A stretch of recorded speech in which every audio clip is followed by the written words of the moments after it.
Very, very good morning to all of you. Now let's take up next part. On this page number 57.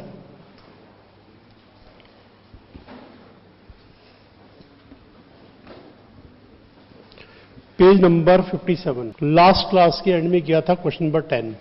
Question number 10 में था tax liability partnership firm की कैसे निकालेंगे। उससे पहले सारे एस्पेक्ट इंडिविजुअल के थे। इंडिविजुअल का काफी डिटेल है, बाकियों की कोई खास डिटेल नहीं है। इंडिविजुअल को बेस बना के किसी को भी डिस्कस कर लो। पार्टनरशिप फर्म मिलता जुलता है, डिफरेंस किसमें आ रहा है? नॉर्मल इनकम में।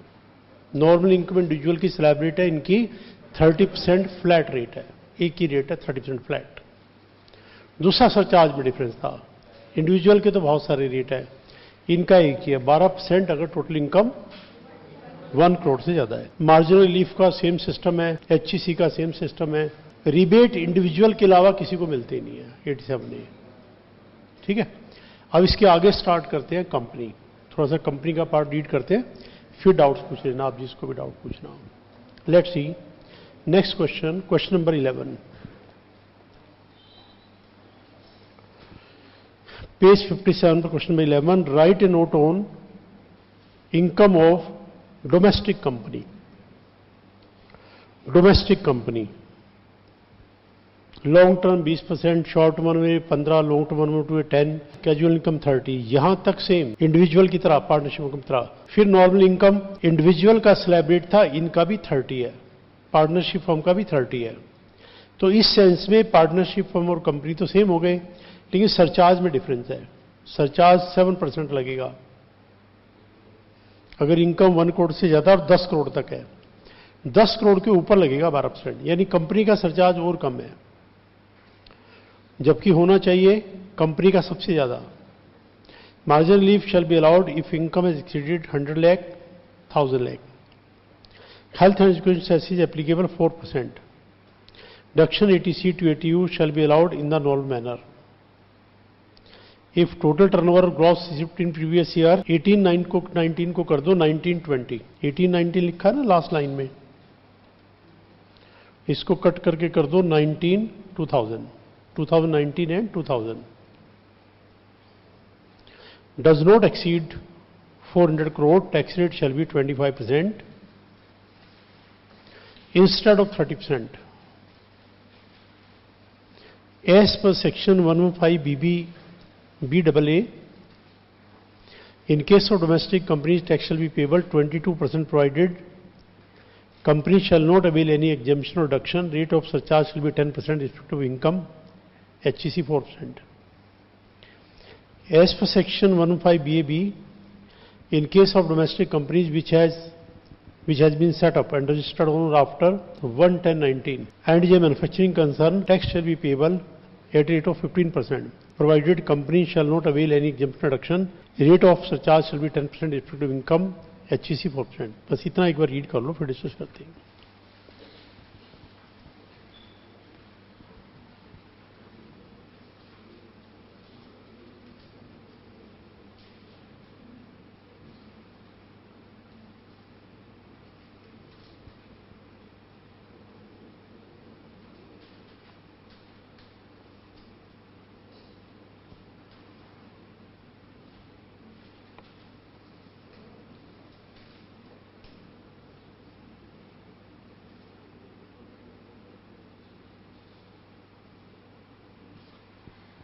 देखिए इस बात को, नॉर्मल इनकम पार्टनरशिप फर्म भी 30 है, कंपनी भी 30 है।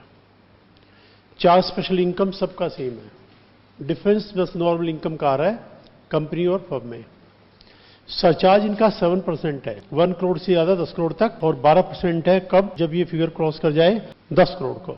तो सरचार्ज वाली बात में लास्ट क्लास में कह रहा था कि सबसे कम इंडिविजुअल का होना चाहिए, थोड़ा ज्यादा पार्टनरशिप, थोड़ा ज्यादा कंपनी। पहले ऐसा ही था, अब उल्टा हो गया है, सबसे कम कंपनी का है, उससे थोड़ा ज्यादा पार्टनरशिप, उससे थोड़ा ज्यादा इंडिविजुअल।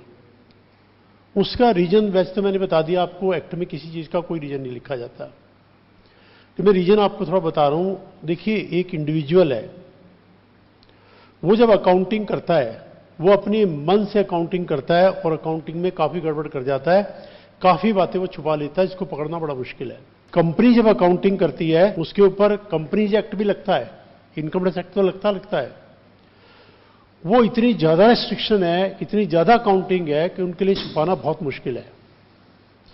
तो करंट गवर्नमेंट का ये कहना है कि कंपनीज जो है ज्यादा गड़बड़ नहीं कर पाती हैं, इसलिए कंपनीज का टैक्स का रेट कम कर दो और जो इंडिविजुअल्स है बहुत गड़बड़ करते हैं इनका टैक्स बढ़ा दो। तो उन्होंने टैक्स बढ़ाने की बजाय सरचार्ज बढ़ा दिया। अब गड़बड़ कैसे, छोटा सा एक एग्जांपल देता हूं। मान लीजिएगा एक डॉक्टर है, अब डॉक्टर के पास जो भी पेशेंट आएगा ना, डॉक्टर खुद पैसा रिसीव करके अपनी पॉकेट में डालेगा। उसकी ना तो रिसिप्ट पेशेंट ने मांगी ना डॉक्टर ने दी। 100% 2 नंबर में रिसीव हुआ, कोई टैक्स 1 रुपए का देने की जरूरत नहीं है और कोई पकड़ नहीं सकता। प्रूफ क्या है, ट्रीटमेंट दिया था नहीं दिया था। अब इनकम टैक्स डिपार्टमेंट ये थोड़ा किसी डॉक्टर की क्लिनिक के बाहर खड़ा हो जाए, कोई पेशेंट आएगा उससे पूछेगा, इतना थोड़ा कर सकते हैं, पॉसिबल ही नहीं है। अब एक कंपनी लगाइए, कंपनी में 50 एम्प्लॉई है, कंपनी ने कोई काम किया तो पैसा कौन रिसीव करेगा, कैश कौन रिसीव करेगा, कैशियर रिसीव करेगा। कैशियर को कहते रिसिप्ट मत देना, पहली बात तो कैशियर खुद ही कंप्लेंट कर देगा कि जिन्होंने मुझे कहा रिसिप्ट मत देना, 2 नंबर में पैसा रिसीव करते हैं और विटनेस मैं हूं, फंस जाएंगे। दूसरी बात, रिसिप्ट नहीं दी, वो कैश लेके पॉकेट में डाल के घर चला जाएगा, जी पैसा तो आया ही नहीं। तो कंपनी से ये कैसे पॉसिबल होगा भाई, हमें तो अपने कैशियर को बोलना पड़ेगा 1-1 रुपए की अकाउंटिंग करो, हर बात की रिसिप्ट दो, छुपा ही नहीं सकते, सारी अकाउंटिंग हो जाएगी। तो करंट गवर्नमेंट का यह मानना है कि इंडिविजुअल के पास सब कुछ छुपाने के लिए बहुत स्कोप है, कंपनी के पास कंपैरेटिवली स्कोप कम है, इसलिए कंपनी का टैक्स का रेट कम करो। इस इंडिविजुअल को जब ये हमारे पास आएगा और कहेगा मेरा सरचार्ज ज्यादा है, तो हम कहेंगे तुझे किसने मना किया, कंपनी क्यों नहीं बनाते तुम। अगर तुम ज्यादा टैक्स देने को तैयार हो, कंपनी नहीं बना रही है, मतलब गड़बड़ तुम कर रहे हो। देखिए मैं जी एक इंडिविजुअल हूं, मेरी प्रोप्राइटरी कंसर्न है, तो अगर मुझे लगता है टैक्स ज्यादा है तो उससे तुम्हें मना किसने किया है। पहले तो था भी कंपनी बनाने के लिए 2% चाहिए, अब तो नए वाला कंपनी एक्ट है उसमें प्रोविजन है 1% कंपनी, इंडिविजुअल बना लो कंपनी। तो उससे हमने वो सारा प्रोविजन बदल दिया। पहले लोग कहते हैं जी कंपनी कैसे बनाए, 2% चाहिए, हम दूसरे को क्यों लाए। मैं कहूँ जी मेरा बिजनेस है, सारी मेहनत मैंने की, मैं दूसरे को कैसे ले आऊंगा बीच में। तो उससे अब तो आप इंडिविजुअल बना लो कंपनी। तो जो टैक्स वाली बात है ये इंडिविजुअल वाली, ये कुछ ऐसा मैटर है जो नेशनल लेवल पे चल रहा है। अब गवर्नमेंट ने को मैंने फिर कहा मुझे ये बताओ कि कंपनी का सरचार्ज कम कर दिया, टैक्स क्यों नहीं कम किया। उसे देखो अभी करते हैं, तो उन्होंने अब टैक्स कंपनी का कम कर दिया, फिर और कम कर दिया, फिर और कम कर दिया। कितना कम कर दिया मैं दोबारा रीड करवाता हूं आपको, नोटिस करना आप कितना कम कर दिया। मैंने पहले तो 30% रीड करवाया आपको, क्वेश्चन नंबर 11 में स्टार्टिंग में 30% रीड करवाया। फिर इसकी लास्ट लाइन देखो क्या कहती है, if the total turnover, page 57 की लास्ट लाइन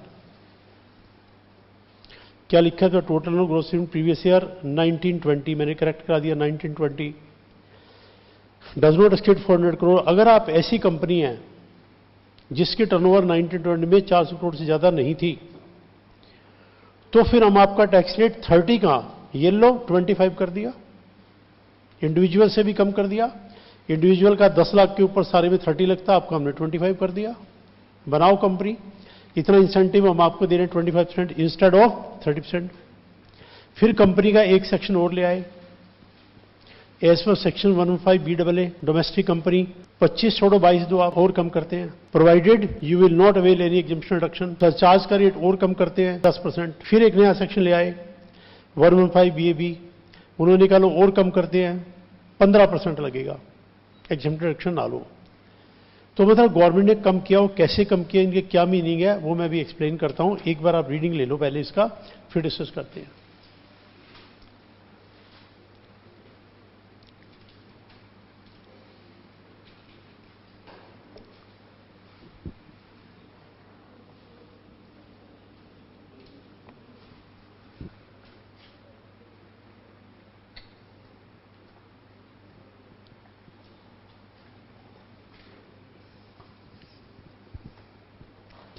देखो पहला स्टेप क्या था, हम 30 से 25 करेंगे, सारी कंपनी का नहीं, छोटी कंपनी।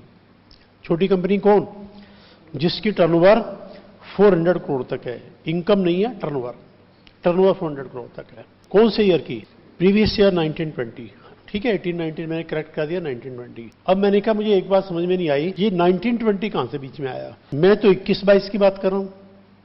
उसे हाँ इनकम तो 21-22 की है, टैक्स भी 21-22 का है, टर्नओवर 1920 की है, तो टर्नओवर भी फिर इसकी होनी चाहिए, तो उसे बिल्कुल नहीं।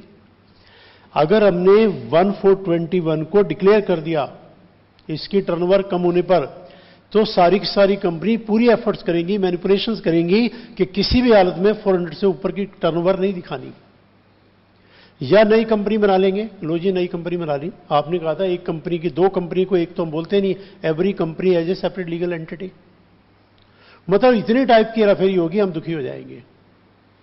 1920 की आप टर्नओवर ऑलरेडी बता चुके हो, रिटर्न इसकी भर चुके हो, इसमें चेंज तुम कर नहीं सकते, इसलिए उन्होंने किसका लिया 1920 का, और रिजल्ट लगवाया 21-22 पे, लेकिन बीच में एक साल और भी तो है 2021।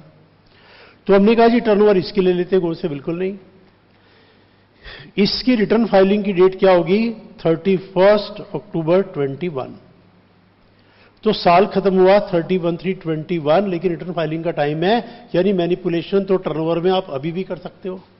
कब तक? 30 अक्टूबर 21 तक। हमने आपको कब बता दिया 1421 को, अभी टाइम है आपके पास, फिर गड़बड़ करोगे तो जो साल एब्सोल्युटली निकल चुका, जिसके टर्नओवर में मैनिपुलेशन का दूर दूर तक स्कोप नहीं, उसके टर्नओवर को हमने ले लिया। रिटर्न फाइलिंग वाली बात थोड़ी और देखिए, मैं अलग से बताता हूं। देखिए प्रीवियस ईयर 2021, 1420 से 31/3/21, ये साल खत्म हो गया, तो गवर्नमेंट ने कहा भी इस साल का टैक्स निकालो, इस साल की इंडिविजुअल हेड की इनकम बताओ, ग्रॉस टोटल इनकम बताओ, टोटल इनकम बताओ, टैक्स निकालो, पेमेंट करो। तो पर्सन ने कहा जी कुछ टाइम तो दो, अभी तो साल खत्म हुआ है, मुझे और भी तो बहुत काम है, बिजनेस भी तो करना है। तो उससे कितने दिन का टाइम? जी दो, कम से कम 6 महीने का टाइम तो दो। गवर्नमेंट से 6 मंथ, यस, क्योंकि मुझे अपने अकाउंट्स ऑडिट भी तो करवाने हैं, ऑडिटर आएंगे, ऑडिट करेंगे, ऑडिटेड बैलेंस शीट दूंगा, प्रॉफिट लॉस अकाउंट दूंगा। इस कंसेप्ट को लेकर टाइम दिया हुआ है। कितना टाइम? 31 अक्टूबर 21, अप्रैल में जून, जुलाई अगस्त सितंबर अक्टूबर, 7 महीने का टाइम है। आराम से जब टाइम हो बना लेना, कैलकुलेट कर लेना, हिसाब क्लियर कर देना। अगला साल स्टार्ट हो गया 21-22, ये तो 1421 को स्टार्ट हो जाएगा। इसका हिसाब करने का टाइम मेरे पास अभी है। 1421 को गवर्नमेंट ने डिक्लेयर कर दिया, रेट 25%, टर्नओवर पिछले साल का, पिछले साल की रिटर्न तो मैंने भरी नहीं, अभी भी इसमें बहुत स्कोप है मैनिपुलेशन का, मैं कर दूंगा। उल्टा सीधा करके कैसे भी इसको टर्नओवर को 400 करोड़ पे लाने की कोशिश करूंगा। मुझसे ठीक है हेराफेरी करोगे, हम पकड़ सकते हैं, लेकिन सबकी चेकिंग कौन करेगा भाई? हम तो 1% चेक करते हैं, हम चेक करते ही नहीं, टाइम का हमारे पास। स्कूटरी में मैंने बताया था ना कितने % आता है, 1%। सबकी चेकिंग कैसे करेंगे? इसलिए सिस्टम ऐसा बनाओ कि जिसमें हेराफेरी का स्कोप ही ना हो। देखो दो बातें होती हैं, करो तुम गड़बड़, पकड़ लेंगे हम तुम्हें। हमने सिस्टम ऐसा बनाया गड़बड़ हो ही नहीं सकती, कर लो गड़बड़। समझ लो दोनों बातों में फर्क है। सीए स्टूडेंट ने कहा एग्जाम कंडक्ट करेंगे और क्लासरूम में इन्विजिलेटर नहीं होगा, करके दिखाना, गड़बड़ पकड़ लेंगे। आधे लोग ट्राई करेंगे, कैसे पकड़ लेंगे जब इन्विजिलेटर है ही नहीं। हम 4 इन्विजिलेटर लगा देंगे, करके दिखाओ, कोई नहीं करेगा। तो गवर्नमेंट को पॉलिसी ऐसी बनानी चाहिए जिसमें पब्लिक गड़बड़ ना करे, वरना गवर्नमेंट क्या कहती है, करो, सारी पब्लिक फंस जाएगी, फिर उनके कहेंगे सेक्शन लो। तो हमने अपने लोगों को खराब थोड़ा करना है, हमने अपने लोगों को सिखाना है कि तुम सोचो ही मत कि गलत करना है। सिस्टम ऐसा इसलिए लिया है। तो मैं स्ट्रेस इसलिए कर रहा हूं कि काफी स्टूडेंट बाद में पूछते हैं कि सर ये समझ में नहीं आ रहा कि 1920 की टर्नओवर क्यों ली, 1920 की टर्नओवर से क्या मतलब है? वो मतलब ये है। तो ये एक प्रोविजन आ गया 25। फिर गवर्नमेंट ने कहा भी देखो हम ना काफी टाइप के कंसेशंस करते हैं, एग्जेम्पशन उनको भी बोलते हैं, डिडक्शन बोलते हैं। एग्जेम्पशन वो जब हम कहते हैं इनकम को ग्रॉस टोटल इनकम में लाना ही मत, पहले हटा लो, एग्जम्प्ट है। डिडक्शन ऐड कर लेना, फिर लेस करवाएंगे, एटीसी से एटीयू पहले इनकम में दिखा दो, फिर लेस करवाएंगे। तो दोनों का मतलब यह है कि उसके ऊपर टैक्स नहीं लगेगा, चाहे एग्जम्पशन कह लो चाहे डिडक्शन कह लो।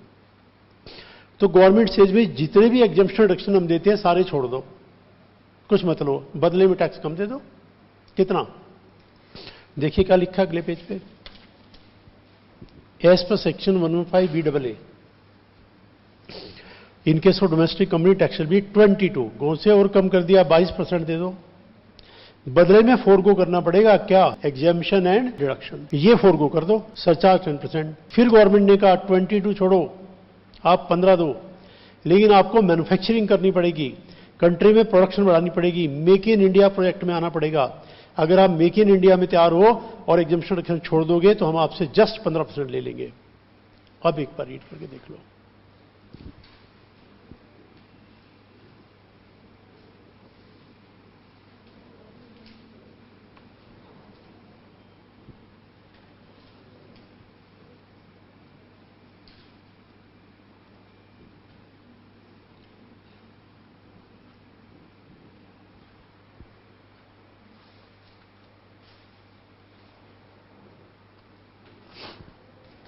देखो अब इस बात को दोबारा समझिए। पहली बात, कंपनी का टैक्स निकालना हमारे सिलेबस में है ही नहीं, फिर भी थोड़ी बहुत बात हम कंपनी की करते हैं क्योंकि मॉड्यूल के अंदर थोड़ा बहुत दिया हुआ है। थोड़ा बहुत कितना, जो स्टार्टिंग में कंपनी का रेट दे रखा 30% वाला, कभी भी एग्जाम में 25% के बारे में नहीं पूछा, कभी 22 के बारे में नहीं पूछा, कभी 15 के बारे में पूछा, ना पूछेंगे। This is just for your knowledge कि कंपनीज के को लेकर के कंट्री के लेवल पे क्या चल रहा है। आपको सिर्फ स्टार्टिंग वाला पार्ट है वो याद करना है, इसको रीड करके छोड़ देना है। फिर भी किसी के माइंड में कोई क्वेश्चन आए तो पूछ लेना, मैं बता दूंगा आपको। एग्जामिनेशन पॉइंट ऑफ व्यू से इसकी कोई रेलेवेंस नहीं है, सिर्फ स्टार्टिंग पार्ट उतना रीड कर लो, इसकी रीडिंग लेके छोड़ दो। कोई डाउट माइंड में है तो पूछ लेना, अब दोबारा रीड करो।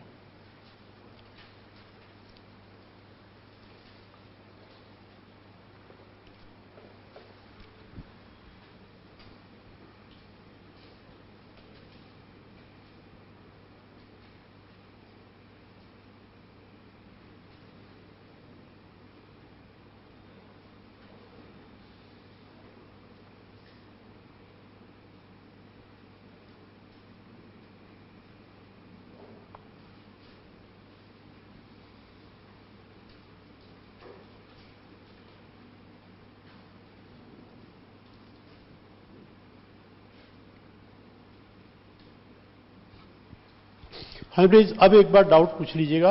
पिछली क्लासेस के का पार्ट जो है वो भी पूछ लो, आज की क्लास का पार्ट पूछ लो, यहां तक पहले जिसको डाउट है पूछ लीजिएगा, फिर आगे चलेंगे। कंपनी का सिर्फ इतना याद करना है, लॉन्ग टर्म 112A या लॉन्ग टर्म या शॉर्ट टर्म 111A, उनका तो वही रेट रहता है। कैजुअल इनकम तो वही रेट रहता है जो सबका है। नॉर्मल इनकम 30 है, सरचार्ज 7, 1 करोड़ से ज्यादा 10 करोड़ तक, 10 करोड़ के ऊपर 12, और HEC वगैरह वो इतना याद करना है। ना ये 25% वाला याद करना, ना 22 वाला, ना 15 वाला। वैसे क्यूरियोसिटी से आप देखना चाहो देख लो, डाउट पूछना चाहो पूछ लो। इतने पार्ट तक जिसको भी डाउट पूछना है प्लीज पूछिएगा। लास्ट क्लास के पार्ट में पूछिए और आज की क्लास में भी, यहां तक जिसको भी कोई डाउट पूछना है। चलिए थोड़ा और आगे चलते हैं। आइए क्वेश्चन नंबर 12 पे, foreign company. Question number 12, foreign company. Right a note on taxability of income of foreign company. Long term companies are taxable 20%, short term 118 taxable 15, LTCG 112A 10, casual income 30, other income में change है 40, foreign company में change है 40। Surcharge इनका और कम है 2%, provided total income is exceeding 100 lakh up to 1000। 5% total income exceeding 1000 lakh. Marginal relief shall be allowed if income exceeding 100 or 1000. HEC 4% deduction allowed। एक बार read करिए, discuss करते हैं।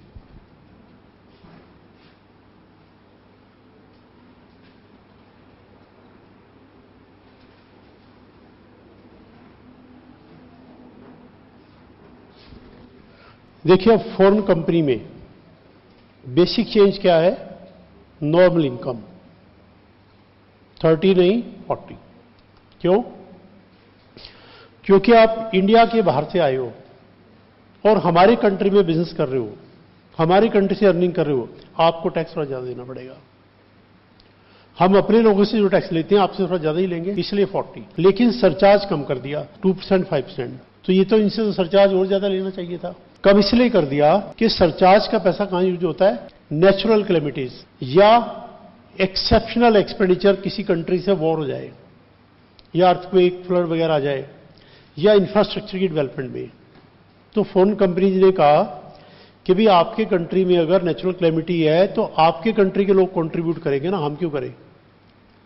किसी और कंट्री से वॉर हो गई है, एक्स्ट्रा ऑर्डिनरी एक्सपेंडिचर है, तो आपके कंट्री के लोग कंट्रीब्यूट करें, हम क्यों करें? गवर्नमेंट सेड एग्रीड, क्योंकि तुम तो आउटसाइड, तुम क्यों करोगे?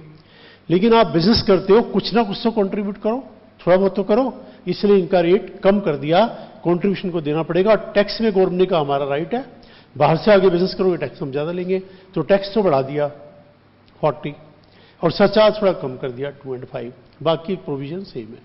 देखो एक बार रीड कर लीजिएगा।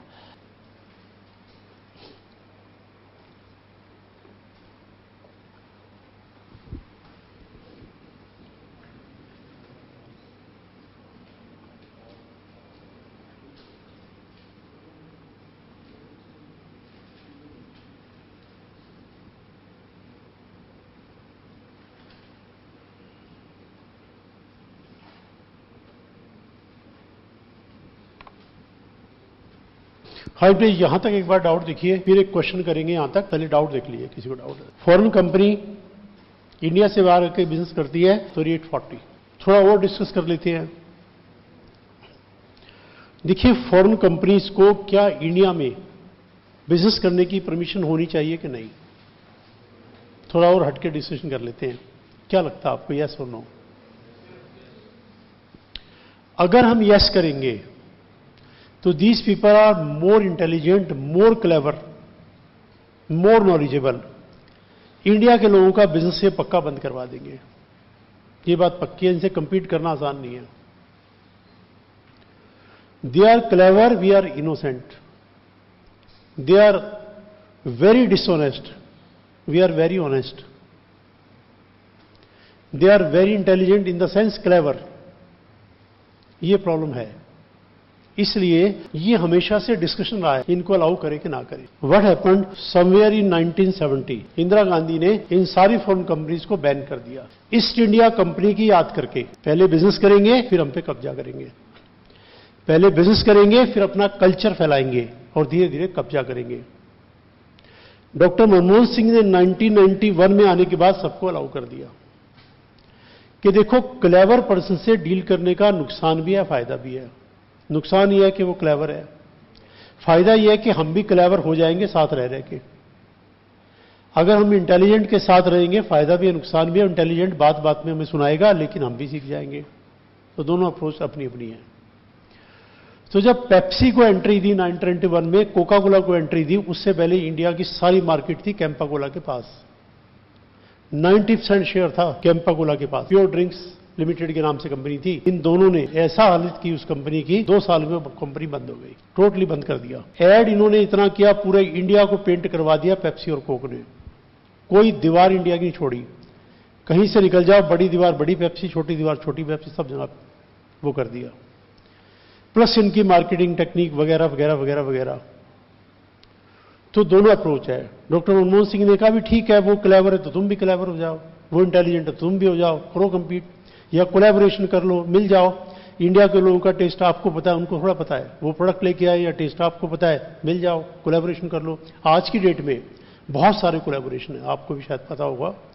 Numerous collaborations are there, foreign company Indian company के साथ मिलकर बिजनेस कर रही है। तो एनीवे, और दूसरा उन्होंने कहा भी टैक्स ज्यादा मिलेगा, इनसे हम टैक्स ज्यादा ले लेंगे। तो फॉरेन कंपनी की बात ऐसी है, ये हमेशा से कंट्रोवर्शियल रहा है, लेकिन 1991 के बाद इनको फुल फ्रीडम दे दी। देखिए 1978 मारुति उद्योग लिमिटेड इंडियन कंपनी, सारा बिजनेस इनके पास था। मारुति की गाड़ियां बिकती थी और कोई गाड़ी थी नहीं, कंपटीशन में कोई नहीं था। एम्बेसडर पुरानी हो गई थी, फिएट पुरानी हो गई थी, यही थी। फिर 1995 में जब परमिट किया दूसरी कंपनी को, हुंडई ने एंट्री की। अब हुंडई देखिए 50% से ज्यादा बिजनेस इनका खा गई मारुति का, इतनी सारी और आ गई, तो इनका बिजनेस, इनका शेयर काफी कम हो गया। पहले 100% था, कितना रिड्यूस हो गया। तो फोन कंपनी में फायदा भी है, नुकसान भी है। तो गवर्नमेंट का भी टैक्स चलो 40% ले लो। तो जो टैक्स 40% मैं कह रहा हूं, अभी हम क्वेश्चन भी सोल्व कर लेंगे, 40 मिलता नहीं है। मैंने बोला ना, we they are very clever. देखो ये लोग क्या करते हैं, इनको जब इंडिया में बिजनेस करना है तो इंडिया में नई कंपनी बनाते हैं, और इंडिया में कंपनी बनेगी तो क्या कहलाएगी, इंडियन कंपनी, डोमेस्टिक कंपनी। उसके नाम से बिजनेस करेंगे तो टैक्स रेट कितना लगेगा, 30, कोई 40 नहीं देता। जैसे पेप्सी को बिजनेस करना है, पेप्सी ने इंडिया में कंपनी बनाई, पेप्सी को India holding private limited, Indian company है, उसके सारे शेयर पेप्सी के पास है, सारे शेयर, सारा प्रॉफिट क्या बनता है, डिविडेंड बन के पेप्सी को मिल जाता है, पूरा प्रॉफिट खींच के ले जाते हैं, और टैक्स देने का नंबर आएगा 30। एनीवे उनको ये एडवाइस किसने दी, एडवाइस हमारे लोगों ने ही दी कि तुम्हें तरीका बताते हैं, उस कंपनी के नाम से, फोन कंपनी के नाम से बिजनेस मत करो, इंडिया में नई कंपनी बना लो, प्राइवेट लिमिटेड बनाओ, पब्लिक को शेयर दो ही मत, सारे शेयर अपने पास रखो, आपकी सब्सिडरी है, लेकिन है तो सेपरेट कंपनी ना, कहलाएगी तो इंडियन कंपनी। कंपनी लॉ में आप स्टडी करोगे, एवरी कंपनी है सेपरेट लीगल एंटिटी, तो सेपरेट कंपनी इंडियन कंपनी कहलाएगी। 40% सिर्फ क्लास में डिस्कस करेंगे हम, रियल लाइफ में 40% कहीं है ही नहीं, 30 से ज्यादा नहीं देते। तो they want to do business in India, they want to take all benefit, but they don't want to pay tax. Tax के नाम पे इतनी गड़बड़ है, वोडाफोन ने जब इंडिया में एंटर किया, 10,000 करोड़ का टैक्स, इनकम नहीं कह रहा मैं, टैक्स, इसको लेकर डिस्प्यूट हो गया, क्वेश्चन ऑफ लॉ, मैं कह रहा था सब्सटेंशियल क्वेश्चन ऑफ लॉ होना चाहिए, इसको लेकर हाईकोर्ट में गए, हाईकोर्ट ने कहा ठीक है भाई 10,000 करोड़ के टैक्स का झगड़ा है, ले आओ क्या सब्सटेंशियल क्वेश्चन ऑफ लॉ है। वहां से हाईकोर्ट में ये हार गए, सुप्रीम कोर्ट में चले गए, और सुप्रीम कोर्ट से जीत गए, 10,000 करोड़ का टैक्स नहीं पे किया इन्होंने। वो केस में बताऊंगा आपको, 2-3 चैप्टर के बाद आएगा, और एडमिनिस्ट्रेटिव चैप्टर पर पूरा बताऊंगा आपको, तब पूरा समझ में आएगा क्या क्वेश्चन ऑफ लॉ था, क्या डिस्प्यूट था, और 10,000 करोड़ का टैक्स था। सुप्रीम कोर्ट ने इनकी फेवर में डिसीजन दे दिया कि नहीं, कोई टैक्स नहीं लगेगा। तो ये फोन कंपनी सारी की सारी टैक्स नहीं देना चाहती। तो इंडियन जो सिटीजन है, हम और आप, हमें सब बातें नहीं पता, हम तो कहेंगे एप्पल का आईफोन बढ़िया भाई, आईफोन ले लो। आईफोन टैक्स दे रहा नहीं दे रहा, हमारे कंट्री के साथ क्या कर रहा है, चाइनीज प्रोडक्ट चाइना हमारे कंट्री के साथ क्या कर रहा है, वी आर नॉट अवेयर। तो अगर अवेयरनेस हो तो और कोई कहेगा यार टैक्स तो देते नहीं है लोग, क्यों लें भाई, हम दूसरी कंपनी का ले लेंगे, हम टाटा का ले लेंगे, टाटा सबसे बढ़िया है कि जो कुछ भी है टाटा का प्रोडक्ट जो भी है इंडिया में तो आ ही रहा है ना, इंडिया वाले। तो एनीवे ये मतलब कुछ एक्स्ट्रा मैटर थे जो सिलेबस का वार्ड ने बीच में डिस्कस करता हूं अंडरस्टैंडिंग बेटर करने के लिए, ठीक है। तो क्वेश्चन मैं अभी डिक्टेट कराता हूं आपको, सॉल्व करके देखना, उससे पहले कोई डाउट पूछना चाहे पूछ सकते हैं। ये मतलब ऐसे इश्यूज होते हैं जो नेशनल लेवल पे चलते हैं, उनको डिस्कस करने के बाद प्रॉपरली बात समझ में आती है भी फोन कंपनी की क्या कहानी है। और टैक्स 40% गवर्नमेंट ने किया है, देता कोई नहीं, सब ने बना रखी है इंडिया में। सैमसंग ने सैमसंग इंडिया, एलजी ने एलजी इंडिया, हुंडई ने हुंडई इंडिया। और स्टॉक एक्सचेंज में देख लो, इनके शेयर की ट्रेडिंग होती नहीं, शेयर की तरह सारे खुद ही होल्ड करके बैठे हुए हैं। जो इनकी पेरेंट कंपनी है साउथ कोरिया के अंदर, साउथ कोरिया वाली पेरेंट कंपनी सारे शेयर होल्ड करके बैठी हुई है। कम से कम मुझे शेयर तो दो भाई, हमारी कंट्री में बिजनेस कर रहे हो, शेयर में का इंक्रीज, रेट इंक्रीज कर रहा है क्योंकि बिजनेस है इंडिया में, तो हमें भी तो बेनिफिट मिले, शेयर नहीं देते, सारे शेयर अपने पास संभाल के रखते हैं, सारा प्रॉफिट ले जाएंगे क्योंकि डिविडेंड उनको मिलना है, जो शेयर होल्डर है डिविडेंड तो उसी को मिलेगा, ठीक है। एनीवे लिखिए अभी question.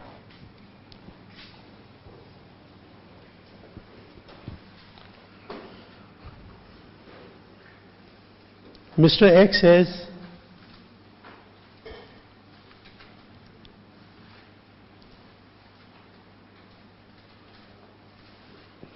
income under the head business profession, under the head business profession, rupees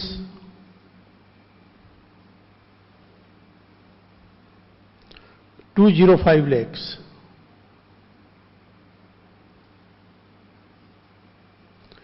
Compute income and tax,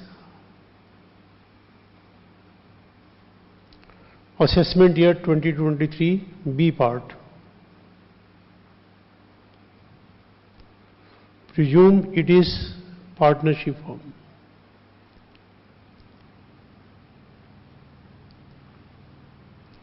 C part. It is a domestic company.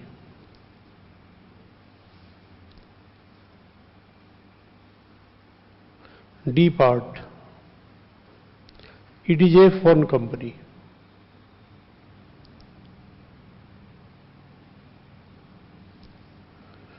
ठीक है, चारों सिचुएशन में टैक्स निकाल लो तो अपने आप डिफरेंस क्लियर हो जाएगा, साथ में याद हो जाएगा। चारों का 1 by 1 टैक्स निकाल लो।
हाँ जी, एनीवन गेटिंग आंसर? चारों पार्ट का जिसने निकालो आंसर। हो गया? डाउट क्वेश्चन के बाद?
हाँ जी, एनीवन गेटिंग आंसर?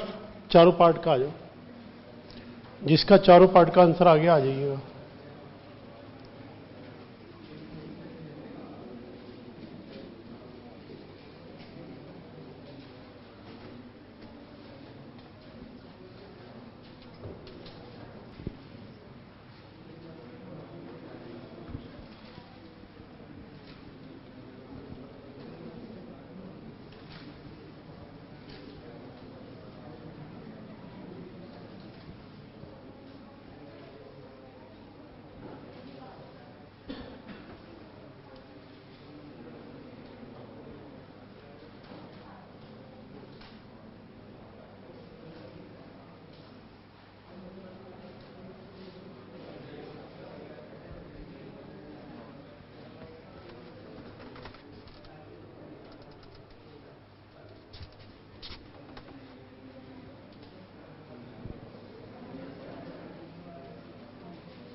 फाइनली देखिए यहां तक का part correct, is that right?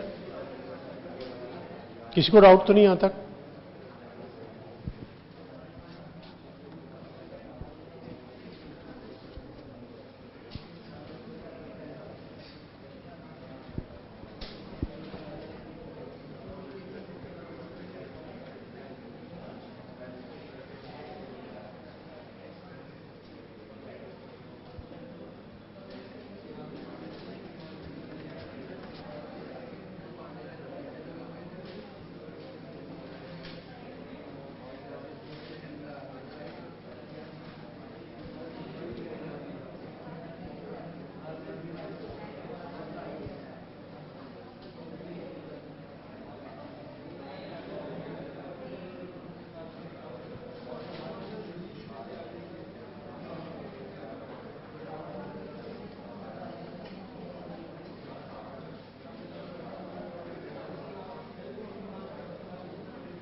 हाँ ये करेक्ट है यहां तक?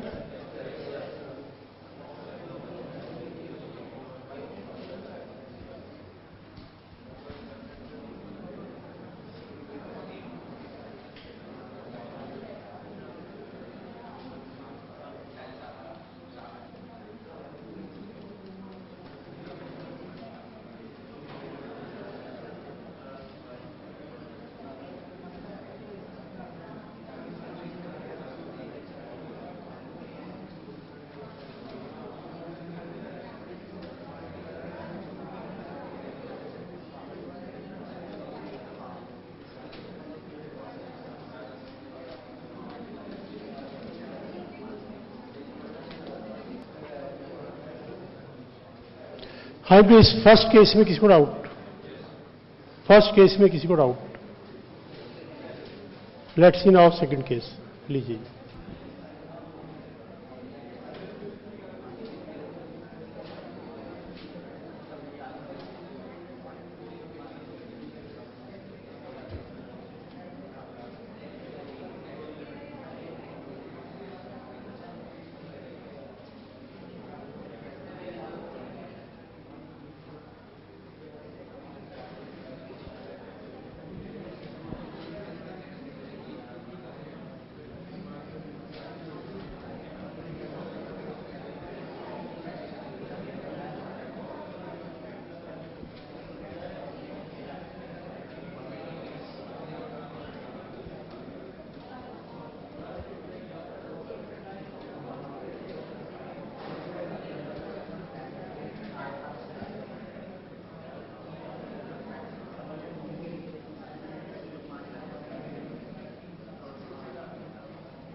हाँ जी, करेक्ट?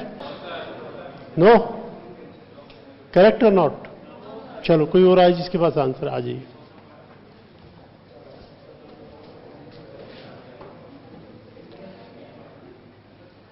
पार्टनरशिप फर्म का टैक्स 30%, सरचार्ज 12%।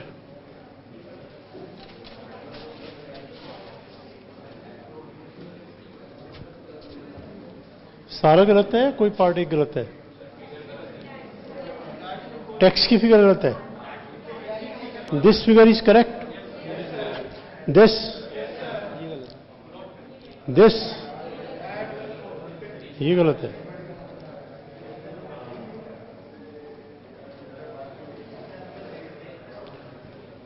दोनों को ऐड करके एचईसी लगेगा 4%, टैक्स प्लस सरचार्ज के टोटल पर।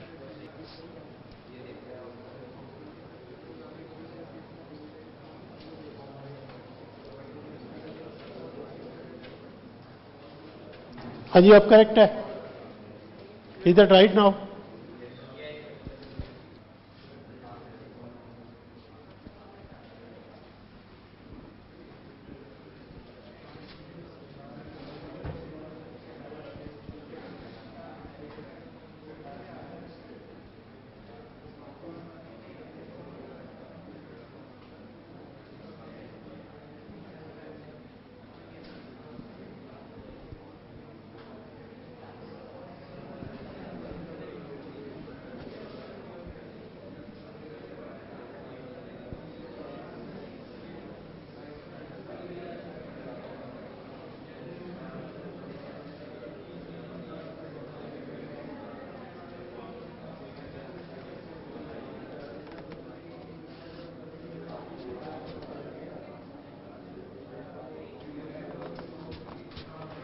Now let's check up domestic company.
हाँ भी बताइए, करेक्ट।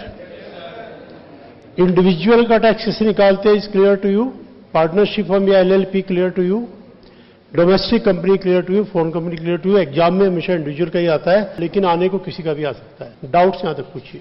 इतने पार्ट तक पहले किसी के माइंड में डाउट है? यहां तक के पार्ट में जिसको भी डाउट पूछना है, पिछली क्लास के पार्ट में जिसको भी डाउट पूछना पूछिए। Page number 25. Sir, on the page number 25. So page number 23, example 2. Yes sir. And example 2. Sir इसमें जो मार्जिनल रिलीफ है उसमें भी सर एवरेज बेसिस से 200 लाख का वो कर रखा है, मतलब tax plus surcharge. Average base से टैक्स निकाला है सर, वो तो एवरेज बेसिस पे टैक्स तो निकाला है। मार्जिनल रिलीफ भी मैंने लास्ट क्लास में बताया था कि एवरेज बेस पे निकलेगा। हाँ जी, लास्ट क्लास में पूछा था ना एक्सपर्ट ने क्वेश्चन कि पहले एवरेज बेस पे टैक्स निकालो, फिर सरचार्ज लगाओ, उसके बाद मार्जिनल रिलीफ आएगा।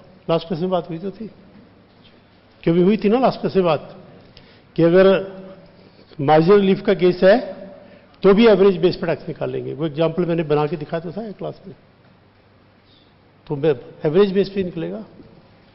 अगर सर इसमें अगर नॉर्मल कर देंगे तो गलत ही हो, मतलब अगर एवरेज बेसिस पे जाएंगे द रेटेड 7 इसमें मतलब नॉर्मल फिगर से मैंने करा था कि पर अगर एवरेज बेसिस मैंने बताया आपको 3 तरीके हैं, आप कुछ भी कर लो ठीक है। फिर मैंने कहा था बेटर ये रहेगा एवरेज बेस। आपको दूसरे 2 तरीके से करना है कर लो, वो भी ठीक है, कोई प्रॉब्लम नहीं है। इसका एग्जैक्ट मीनिंग देखो क्या होता है डोमेस्टिक का और फॉरेन का। Page number 59। Question number 13। Explain meaning of domestic company.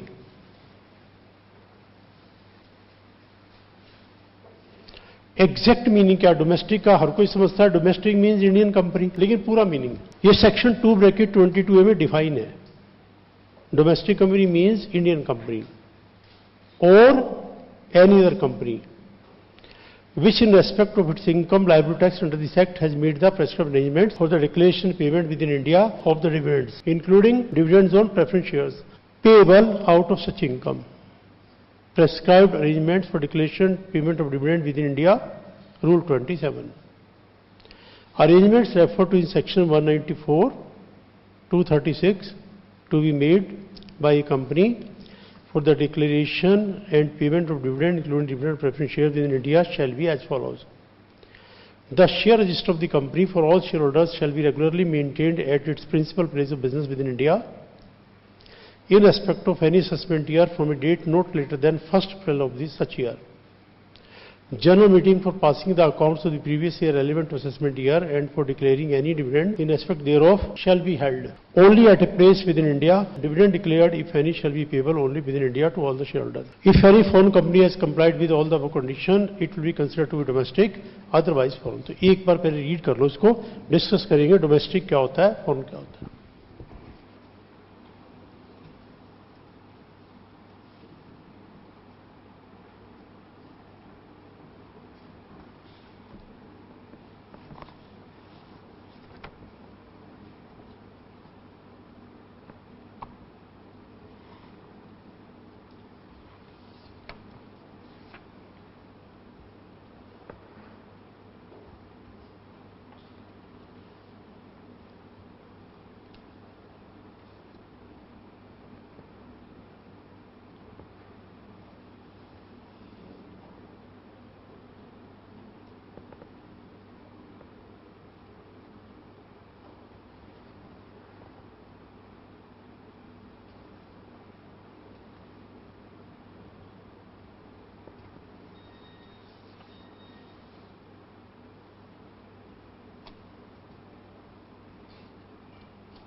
देखिए आप अंडरस्टैंड करते हैं डोमेस्टिक मीन्स लोकल, तो नाम से तो यही पता लग रहा है इंडियन कंपनी है। लेकिन एक्ट ने जिसकी चीज की जो डेफिनेशन दिया उसका मीनिंग वही है। हम कहीं चीज डिक्शनरी में मीनिंग ये है, डिक्शनरी का मीनिंग नहीं देखना अगर एक्ट में डिफाइंड है, और अगर एक्ट में डिफाइंड नहीं है तो डिक्शनरी का मीनिंग ही देखना है। कोई भी टेक्निकल टर्म अगर इनकम टैक्स एक्ट या जीएसटी या कंपनीज एक्ट कहीं भी डिफाइंड है तो वही मीनिंग होगा और कोई मीनिंग नहीं होगा। जैसे वर्ड सब्सटेंशियल है, सब्सटेंशियल कॉमन वर्ड है इंग्लिश का। कल भी मैं कह रहा था substantial question of law, substantial means major, main. Income tax act कहता है सब्सटेंशियल, कभी कभी हम मेन मेजर को नहीं बोलते, हम 20% शेयर को सब्सटेंशियल बोलते हैं। अगर मैं कहता हूं I have substantial interest in ABC limited, income tax act कहता है इसका मतलब आपके पास 20% या ज्यादा शेयर है। तो इससे से कोई भी टेक्निकल वर्ड होता है। अब जैसे डोमेस्टिक है, डोमेस्टिक तो कोई भी कहेगा भाई इंडियन है, डोमेस्टिक का मतलब नहीं, वो कह रहे नहीं नहीं डोमेस्टिक का इंडियन कंपनी तो है, कभी कभी फॉरेन कंपनी भी डोमेस्टिक कंपनी है। कब? 3 कंडीशन पूरी कर दे वो। 3 कौन सी? एक तो उसका शेयर होल्डर का register through out the year India में होना चाहिए। नंबर 2 उसकी एनुअल जनरल मीटिंग इंडिया में होनी चाहिए।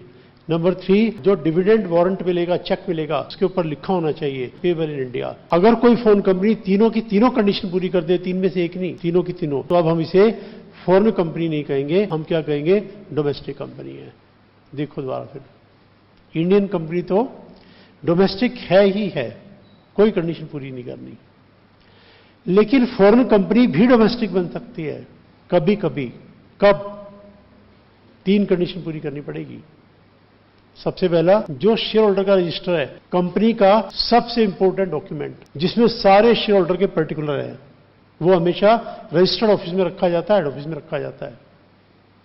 वो जो फॉरेन कंपनी का इंडिया में प्रिंसिपल प्लेस ऑफ बिजनेस था वहां रखा हुआ है थ्रू आउट द ईयर, जिसको चेक करना कर लो। नंबर 2, कंपनी की सबसे इंपॉर्टेंट मीटिंग कौन सी होती है? Annual general meeting. सारी फाइनेंशियल स्टेटमेंट वहां प्रेजेंट करते हैं, अकाउंट्स वहां प्रेजेंट करते हैं, डिविडेंड वहां डिक्लेयर करते हैं, ऑडिटर का अपॉइंटमेंट वहां होता है, डायरेक्टर का अपॉइंटमेंट वहां होता है, सारे के सारे काम उस मीटिंग में होते हैं। वो मीटिंग इंडिया में होनी चाहिए। तीसरा, जो डिविडेंड का चेक मिलेगा उस पर लिखा होना चाहिए पेबल इन इंडिया। अगर कोई कंपनी तीनों की तीनों कंडीशन पूरी कर दे तो हम उसे डोमेस्टिक मान लेंगे। अब इसके पीछे पर्पस क्या हुआ? देखो पर्पस क्या हुआ। अगर कोई फॉरेनर हमसे बहुत ज्यादा मिक्स हो जाए, अपना सब कुछ इंडिया में ले आए, तो हम उसे फॉरेनर कहें कि इंडियन कहें? सोनिया गांधी, क्या कहोगे आप? फॉरेनर के इंडियन? बोलो क्या कहोगे? सोनिया गांधी को आप क्या कहोगे? फॉरेनर के इंडियन? यानी है तो फॉरेनर, एक्टिविटी इतनी ज्यादा इंडिया में है कि अब फॉरेनर कहना ठीक नहीं है। फॉरेन कंपनी हो तो फॉरेन कंपनी, सब कुछ तो तुमने इंडिया में कर डाला, सारे इंपॉर्टेंट काम, अब हम भी तुम्हें फॉरेन कंपनी नहीं कहेंगे, तुम भी डोमेस्टिक हो। अगर कोई हमारा बन जाए, बहुत क्लोज हो जाए, फिर वो पराया नहीं होता, फिर वो अपना होता है।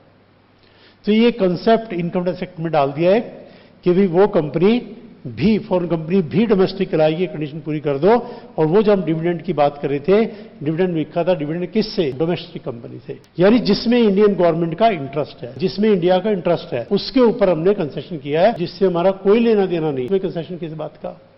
ये मीनिंग है। जरा दोबारा एक बार रीड करके देखो, दोबारा बताता हूं मैं।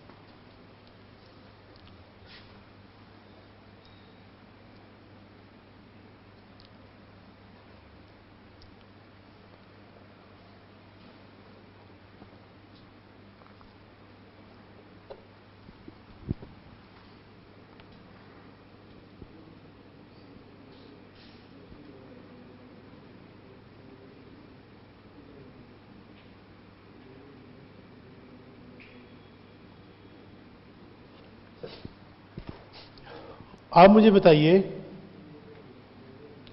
जो 3 कंडीशन मैं बोल रहा हूं, क्या किसी फॉरेन कंपनी के लिए फुलफिल करना पॉसिबल है? ये इम्पॉसिबल है। एग्जांपल देके दिखाता। अमेरिका की एक कंपनी है, तो इन जनरल शेयर होल्डर कहां के होंगे? अमेरिका के या अदर कंट्री के होंगे। उन शेयर होल्डर को बोला जाए एनुअल जनरल मीटिंग इंडिया में होगी, कनॉट प्लेस में, वहां पहुंच जाओ। बताओ कोई आएगा क्या? कोई आएगा ही नहीं। वो अपने शेयर और बेच देंगे, कंपनी का लिक्विडेशन हो जाएगा, कंपनी खत्म हो जाएगी। अगर ये स्टेप उठाया तो everyone will be annoyed, why India? Possible ही नहीं है। चेक दे दिए डिविडेंड के, कह दिया इंडिया में अकाउंट खुलवा लो, पेमेंट वहां आएगी। बताओ कौन अकाउंट खुलवाएगा यहां? शेयर होल्डर का रजिस्टर सबसे इंपॉर्टेंट डॉक्यूमेंट, कंपनी ने कहा इंडिया में रखा है, जिसको देखना जाके वहां देखा हो। ये मतलब सिर्फ पेपर पे है, इसकी कोई रेलेवेंस नहीं, एग्जाम में इसका कोई क्वेश्चन नहीं आता, ना कभी आएगा। रीड करो, छोड़ दो। इस तरह की चीजें कई बार इंटरव्यू में पूछ लेते हैं।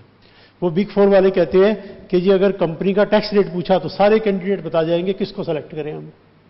पार्टनरशिप हमको पूछा, सारे बता जाएंगे। कोई ऐसी बात पूछो जो 20 में से एक ही बता के जाए, वो ये पॉइंट उठा लेंगे। What do you mean by domestic company, ये सारे नहीं बता के जाएंगे। ये 5 से 10 स्टूडेंट होंगे जो बता के जाएंगे डोमेस्टिक कंपनी का मीनिंग क्या, एग्जैक्ट कौन से सेक्शन में डिफाइंड है, क्या इसका मीनिंग है। तो ये इस तरह की चीजें जो एक्स्ट्रा नॉलेज है वो बेसिकली इंटरव्यू में ही काम आएगी, एग्जाम में शायद ना आए, और बाकी इंस्टीट्यूट पूछ भी सकती है। तो यानी जो भी सिलेबस का पार्ट है हम तो कवर करेंगे, तो इसका कोई ज्यादा रिलेवेंस नहीं है। एक बार दोबारा फिर रीड कर लो, बच्चे को डाउट पूछ लो आप।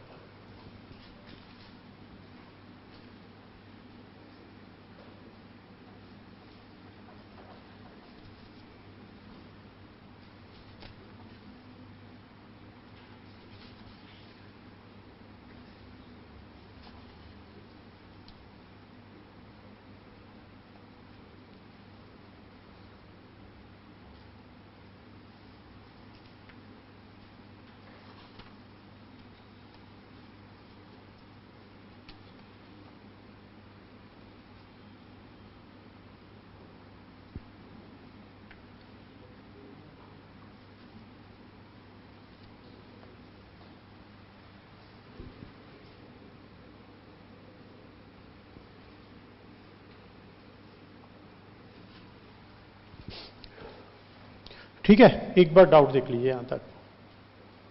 डोमेस्टिक कंपनी की डेफिनेशन एक्ट में है, शायद ये एग्जाम में ना पूछी जाए, पूछी जाए तो कोई प्रॉब्लम नहीं, आप कह देना इंडियन कंपनी तो हमेशा डोमेस्टिक है। फॉरेन कंपनी भी डोमेस्टिक बन सकती है, provided it has made prescribed arrangements for declaration and distribution of dividend as per rule 7। इसका मतलब होता है कंप्लाइंग विथ 3 कंडीशन।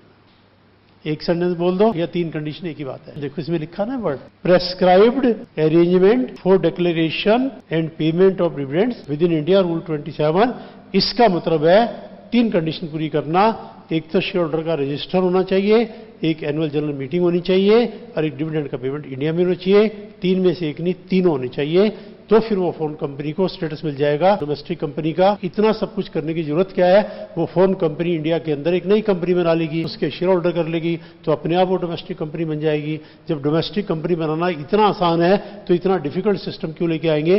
पेप्सी ने पेप्सी को इंडिया होल्डिंग कंपनी बनाई, उसके बदले में अगर पेप्सी ये करती, अपने सारे शेयर होल्डर पूरे वर्ल्ड के हैं, उनको कहते इंडिया में जाओ एजीएम होगा, इंडिया में अकाउंट खोलो, कौन आता। उससे इजी सिस्टम है, नई कंपनी बना लो। नई कंपनी बनाने में क्या लगता है, 2 दिन में नई कंपनी बन जाएगी, शेयर सारे खुद होल्ड कर लो, सो कंफर्टेबल। कंपनी नई बनाने में क्या प्रॉब्लम है, कोई प्रॉब्लम नहीं है। तो कोई भी कंपनी जो फोन कंपनी है वो ये सिस्टम अडॉप्ट करेगी, नई कंपनी बनाने वाला ये नहीं करेगी।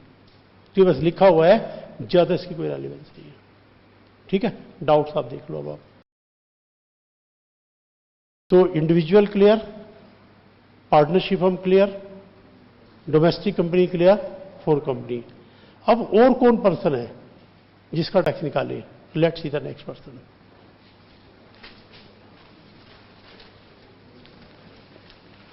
Page number 64।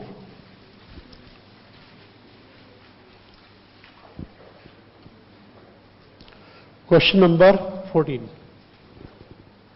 और कौन पर्सन है, let's see. Write a note on computation tax liability of HUF, Hindu undivided family. Tax liability of Hindu undivided family. Hindu undivided family मतलब क्या? Means any family which is Hindu by religion and its senior most male member is called Karta. Karta is responsible for control management of HUF. Parental property oblique business etc. Received by Karta shall be considered to be common property and taxability shall be given below. Normal income of HUF shall be computed at the normal slab rate given below, 250 nil, 255, 5 lakh 20, balance 30. Slab rate of senior citizen not applicable to HUF even if age of Karta or its member is exceeding 60 years or 80 years.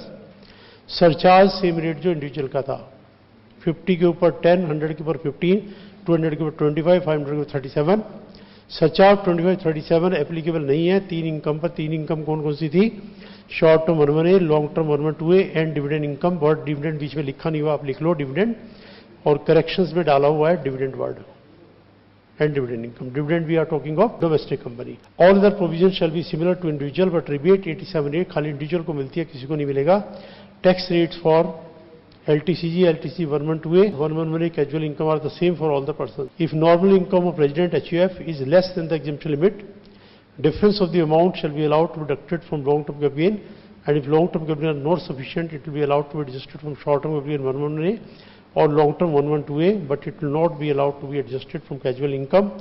What is HUF is given in Hindu law, not covered in syllabus. एक बार read करो, फिर बताता हूँ आपको।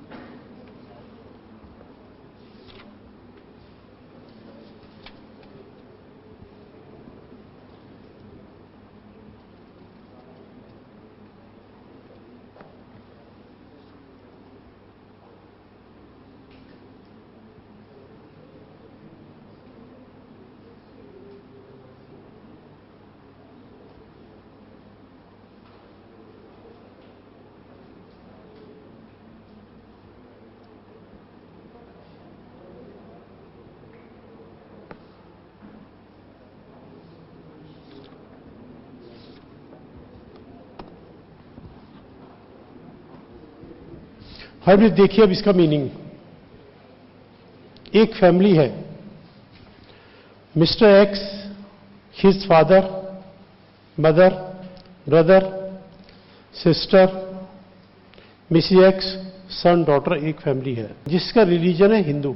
तो इस तरह से कोई भी फैमिली हो, 4 member, 6 member, 2 member, 8 member, 10 member, जिसका रिलीजन हिंदू है वो कहलाती है हिंदू अनडिवाइड फैमिली। अगर ये मोहम्मडन्स है, क्रिश्चियंस है, तो ये हिंदू अनडिवाइड फैमिली नहीं है। तो पहला क्वेश्चन आपके माइंड में आएगा कि सर ये लॉ रिलीजन के हिसाब से बनता है क्या कंट्री के अंदर? सब रिलीजन का एक नहीं बनता क्या? तो पहला ही क्वेश्चन आ जाएगा भी ये क्या बात बनी। देखो, ये बात 1947 से पहले से चली आ रही है। ये ब्रिटिशर्स की चलाई हुई कहानी थी। तुम तो हिंदू हो, तुम मुस्लिम हो, तुम क्रिश्चियन हो, तुम अलग हो, तुम अलग हो, तुम अलग हो। वो लोग आपस में लड़वाते थे कि कहीं मिल ना जाए। प्लस हम लोग उतने एजुकेटेड नहीं है। हमारे पेरेंट्स ने हमारे दिमाग में डाल दिया कि हम हिंदू हैं, हम मुस्लिम हैं, हमारा ये धर्म है, उनका ये धर्म है, ये करना वो करना। छोटे बच्चे को दूसरी 2 साल, 4 साल, 6 साल से सिखाया जाता है। तो बड़ा होकर उसके दिमाग में बात घुस जाती है भी मैं मुस्लिम हूं, मैं हिंदू हूं, मैं ये हूं, मेरा ये रिलीजन है, मेरा ये रिलीजन है, मेरा ये ट्रेडिशन है, मेरा ट्रेडिशन है। ये सब बातें हमारे पेरेंट्स हमें सिखाते हैं, इतना ज्यादा स्ट्रांगली सिखाते हैं कि कोई हमें तोड़ नहीं सकता। इतने पक्के हम धर्म के। तो गवर्नमेंट को झुकना पड़ा कि भाई जो तुम्हारा धर्म है लाओ, उसके हिसाब से कर देते, और क्या करें। ठीक है, तो सबसे बड़ी कहानी तो ये है। अब हिंदूज में एक ट्रेडिशन है कि भाई घर का सबसे बड़ा सारे घर को चलाएगा।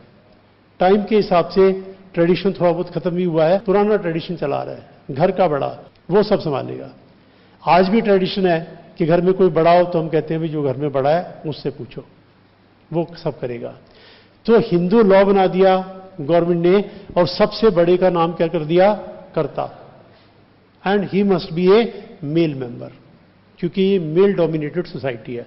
बोलने में तो बोलते हैं लेडीज फर्स्ट, वो सिर्फ बोलने के लिए ही है। सारी अथॉरिटी घर में मेल मेंबर के पास होगी। इन जनरल बता रहा हूं मैं, रेयरली तो लॉ को कभी भी रेयर के हिसाब से कोई कहते सर नहीं हमारे घर में ऐसा नहीं है, तो हो सकता ना हो। इन जनरल में बता रहा हूं आपको, मेल डोमिनेटेड सोसाइटी है, पुरानी सोसाइटी। तो ये पर्सन हेड है। अब इस पर्सन के फादर की डेथ हुई, फादर के फादर की, ठीक है, उनकी 60 लाख की प्रॉपर्टी थी। तो भाई सब में बंटनी चाहिए, पूरी फैमिली में तो बटेगी। हिंदू लॉ कह रहे नहीं बटेगी। Entire property will be given to this person. लेकिन ये ना कहे कि मैं मालिक हूं। He is not the owner, he is the holder. Hold करेगा on behalf of the entire family, पूरी फैमिली के बिहाफ पे होल्डर है। सारी फैमिली का हिस्सा है, मांग कोई नहीं सकता। हिस्सा है, अगर कोई फैमिली छोड़ के जाएगा, नाराज हो जाएगा, फैमिली को छोड़ जाएगा, अब वो कह सकता है मेरा हिस्सा दे दो। देना पड़ेगा, कोर्ट में जाएगा, कोर्ट दिलवा देगी। फैमिली में रहते हुए आप हिस्सा नहीं मांग सकते। या तो फैमिली छोड़ो, जाओ फैमिली से, तो फिर मिलेगा। लेकिन हमें हिंदू लॉ नहीं पढ़ना, हमें तो इनकम टैक्स पढ़ना है। तो मैं थोड़ी सी बात सिर्फ हिंदू लॉ की बताऊंगा, फिर मैं इनकम टैक्स पे आ जाऊंगा। अब लेट्स से 60 लाख की प्रॉपर्टी है, किराए पे दे रखी है, या बिजनेस है, बिजनेस चल रहा है, इससे इनकम आ रही है 10 लाख की। अब आप बताओ, इनकम टैक्स की बात यहां से स्टार्ट होती है। 10 लाख की इनकम किसकी है? पूरी फैमिली की है। तो रिटर्न कौन भरेगा? टैक्स कौन देगा? सारी फैमिली कैसे जाएगी रिटर्न भरने? तो उन्होंने कहा भी एक पर्सन को रेस्पॉन्सिबल बना लो, एंड कर्ता is responsible. He will file return on behalf of the HUF, और वो इनकम एचयूएफ की कहलाएगी, टैक्स एचयूएफ का कहलाएगा। ड्यूटी किसकी है? कर्ता की है। अगर रिटर्न नहीं भरी गई, टैक्स नहीं दिया, तो पकड़ेंगे किसको? कर्ता को। अब रही बात, कर्ता ने कहा जी मैं टैक्स देने को तैयार हूं, मेरा रेट बता दो क्या है, वो हम डिस्कस करें। क्या रेट लगेगा? इंडिविजुअल वाला। कर्ता ने कहा मेरी एज 65 ईयर है, तो भी 2.5 लाख वाला। कर्ता ने कहा मेरी एज 85 है, तो भी 2.5 लाख वाला। एचयूएफ की एज थोड़ा है, वो तो कर्ता की एज है, इनकम तो एचयूएफ की है। फैमिली की एज कैसे लेंगे हम? स्लैब हमेशा 2.5 का लगाना, रिबेट नहीं देना, रिबेट सिर्फ इंडिविजुअल को देना है। अब लेट्स सी 60 लाख की प्रॉपर्टी तो पेरेंट से मिली थी। इसके अलावा कर्ता खुद एक डॉक्टर है, इंजीनियर है, चार्ट अकाउंटेंट, इसकी अपनी अर्निंग है 22 लाख की। वो इनकम किसकी है? वो इसकी अपनी है। वो as an individual return file करेगा। यानी 2 रिटर्न फाइल होगी, एक एज एन इंडिविजुअल फाइल होगी और एक रिप्रेजेंटेटिव कैपेसिटी में फाइल होगी। एक में लिखेगा मिस्टर सच एंड सच, कर्ता ऑफ एचयूएफ, रिटर्न फाइल करेगा एचयूएफ की। एक में खाली अपना नाम लिखेगा, एचयूएफ का कोई रेफरेंस नहीं देगा, वो इसकी इंडिविजुअल होगी। इसके अलावा ये जो मेंबर है, इनकी भी अर्निंग है, ये सब अपनी अपनी रिटर्न अलग भरेंगे, इंडिविजुअल की, नॉट एचयूएफ की। जो 10 लाख की इनकम है उसमें हिस्सा नहीं दिखाएंगे, जो काम कर रहे हैं। यानी एचयूएफ के हर मेंबर की अलग रिटर्न जाएगी और एक एचयूएफ की जाएगी। तो एचयूएफ का रेट क्या लगेगा? इंडिविजुअल वाला। चारों स्पेशल इनकम का जो रेट है वो लगेगा। तो जनरल मीनिंग एचयूएफ का ये है। हिंदूज के लिए काफी लॉ इंडिया में अलग है, मुस्लिम्स के काफी लॉ अलग है, क्रिश्चियंस के काफी लॉ अलग है, और ये बहुत पुराना चला आ रहा है और इनको खत्म करना बहुत मुश्किल है। आप देखो ट्रिपल तलाक वाली जो बात आई थी, उसको खत्म करने के लिए कितने एफर्ट्स करने पड़े। अब वो कह रहे हैं कॉमन सिविल कोड, आपने भी सुना होगा, कॉमन सिविल कोड लाएंगे, हर इंडिया के सिटीजन के लिए एक ही लॉ बनेगा। लेकिन कितने लोग उसको प्रोटेस्ट कर रहे हैं, हर रिलीजन उसको प्रोटेस्ट कर रहा है जी, नहीं हम नहीं मानते, कॉमन सिविल कोड नहीं होगा, रिलीजन के हिसाब से होगा। क्योंकि हमें हमारे पेरेंट्स बचपन में इतना स्ट्रॉन्ग कर देते हैं कि कोई हमें हिला नहीं सकता। ये भी सिखा देते हैं कि धर्म पे बात आ जाए तो अड़ जाना, मरना पड़े तो मर जाना धर्म की खातिर। तो वी आर डॉगमेटिक, इतने पक्के हैं हम कि हमें कोई हिला नहीं सकता। तो कौन से हम क्या करें? हमने भी सरेंडर कर दिया। हम ज्यादा स्ट्रिक्ट हो जाएंगे, हमें वोट कौन देगा? हमें कोई वोट नहीं देगा। एक पहले मिनिस्टर थे मोहम्मद आरिफ खान, राजीव गांधी के टाइम पे, उन्होंने भी ये बात कही थी ट्रिपल तलाक को हम खत्म कर देंगे। राजीव गांधी ने उनको मिनिस्टर से हटा दिया कि जाओ तुम छुट्टी करो। फिर वो नाराज हो गए, नाराज होकर अपोजिशन में चले गए, चले जाए उनको, अभी भी वो हैं, अब केरला के गवर्नर है वो। अब उन्होंने कहा देखो उस समय मैंने आवाज उठाई थी, 20 साल 25 साल पहले मेरी आवाज किसी ने नहीं सुनी, देर बाय नीड मुझे कांग्रेस से निकाल दिया, मैं निकल गया, मैं मिनिस्ट्री छोड़ दी मैंने, लेकिन ये बात बिल्कुल सही है सबके लिए। तो टीवी वाले बार बार उनका इंटरव्यू दिखाते हैं कि देखिए ये ही वाज द पर्सन जिन्होंने आवाज उठाई थी। तो एनीवे मतलब एचयूएफ का मीनिंग ये है। आप एक बार रीड कर लो, डाउट पूछो।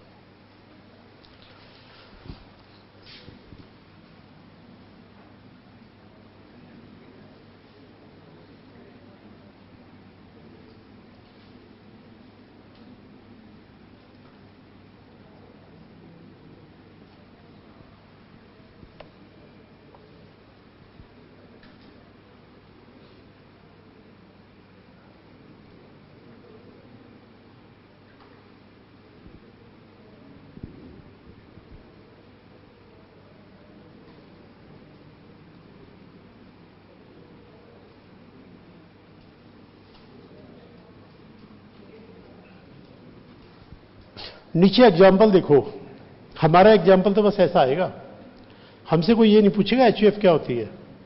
X Y HUF is income under that business 20 lakh, it's करता mister X is individual income 12 lakh.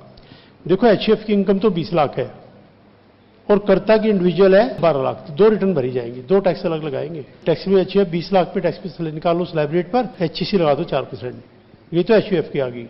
अब कर्ता की निकाल लो, ठीक है जी, कर्ता की 12 लाख पे स्लैब रेट पे निकालो, एचसीसी ऐड कर दो, बस हमारा क्वेश्चन इतना सा आएगा, इससे ज्यादा नहीं आएगा। आप एक बार सारे रीड कर लो, आप सारे में डाउट पूछ लो। थोड़ी मैं एचयूएफ की बात और कर देता हूं, हिंदू लॉ सिलेबस में नहीं है, हिंदू लॉ की बात थोड़ी कर देता हूं। कॉमन सी बात है जो इन जनरल पता होनी चाहिए। देखिए, मैं कह रहा हूं 60 लाख में सबका हिस्सा है। गर्ल्स का हिस्सा है क्या? खाली मेल का है कि फीमेल का भी है? अभी तक ऐसा था, अनमैरिड डॉटर्स का कोई हिस्सा नहीं था अभी तक, लेकिन अब गवर्नमेंट ने अनमैरिड डॉटर्स का भी हिस्सा डाल दिया है। जो इस फैमिली में मैरिज होके आएगा, मिसिज एक्स, उसका शेयर था, क्योंकि वो अपने पेरेंट्स की फैमिली को छोड़ करके आ रही है। जिस फैमिली में एंटर करेंगे उसमें इनका हिस्सा है, लेकिन अनमैरिड डॉटर्स का हिस्सा नहीं है। मैरिज होके जब दूसरी फैमिली में जाएंगे उनको वहां हिस्सा मिलेगा। ये गवर्नमेंट ने अब यहां भी डाल दिया है, अब आपका हिस्सा इधर भी है और आपका हिस्सा उधर भी है, दोनों तरफ शेयर डाल दिया है। आप इधर भी डिमांड कर सकते हैं और उधर भी डिमांड कर सकते हैं, तो डबल शेयर कर दिया। अब थोड़ी रियलिटी देखिएगा, दिखने में क्या लग रहा है? डबल शेयर, और रियलिटी में एक भी शेयर नहीं मिलता। कैसे? आप बताइए, इंडिया में अनमैरिड गर्ल्स की मैरिज के टाइम पे इतनी हिम्मत है जो पेरेंट्स से कहते मेरा हिस्सा दे दो? बताइए, आप बताइए, गर्ल्स बताइए, है हिम्मत? कोई नहीं बोलेगा। और अगर बोला तो तूफान खड़ा हो जाएगा कि ये इतनी बड़ी हो गई, चार्ट अकाउंटेंट क्या बन गई, ये हमें कानून सिखाएगी, ये हमें ये सिखाएगी। घर वाले अलग बोलेंगे, सारी रिश्तेदार अलग मिलके बोलेंगे, तो वो लड़की दोनों हाथ जोड़ देगी, नहीं मुझे नहीं चाहिए, तुम ही रख लो। फिर भाई बोलेगा कि तुझे हिस्सा चाहिए कि भाई चाहिए? हिस्सा चाहिए, हिस्सा ले जा, आज से तेरे लिए तेरा भाई मर गया। भाई गलती होगी, फिर उधर चले जाओ जिसे मैरिज हुई है, मांग के देख लो हिस्सा। उसको बेचारी को आज भी कहीं से हिस्सा नहीं मिलता, ना उधर से मिलता ना इधर से मिलता। गवर्नमेंट का कानून कह रहा है डबल डबल। तो यही बता जो, हाँ जी, क्या कह रहे हो?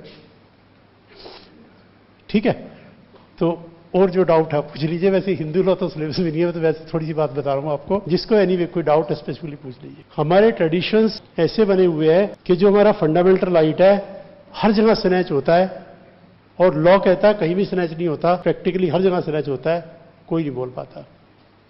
सर्कमस्टांसेस ऐसे हैं, मतलब सोसाइटी में चेंज चाहिए, एजुकेशन चाहिए, एटीट्यूड चाहिए, जो लॉ के हिसाब से किसी का राइट बनता है उसके बिना मांगे दे दे। ये राइट तब मिलेगा जब पेरेंट्स कह दे बेटा ये तेरा राइट है और ये पकड़। भाई ये कह दे कि देख ये तेरा हिस्सा है, ये पकड़। उसने कहा नहीं नहीं तेरा हिस्सा ले, तो मिलेगा। हम इंतजार करें कोई मांगेगा, मांगने के बाद उसकी ऐसी हालत करेंगे देखो मांग के दिखा, तो कहां मांगेगा कोई, कहां मिलेगा। चलो एनीवे डाउट और देखिए, कोई वो डाउट पूछ लीजिए। मतलब क्लास के साथ में आउटसाइड रियलिटीज को बीच में लाना पड़ता है, तो टॉपिक सही समझ में आता है कि हाँ हिंदू एंड फैमिली का क्या मतलब हुआ, क्या इसका रियलिटी में भी कोई मीनिंग है कि नहीं है। और कोई स्पेसिफिक क्वेश्चन किसी को पूछना पूछिए, आगे आइएगा। नेक्स्ट, अच्छा ब्रेक करना है, चलो कर लीजिए, आप 5-10 मिनट का ब्रेक कर लेते हैं।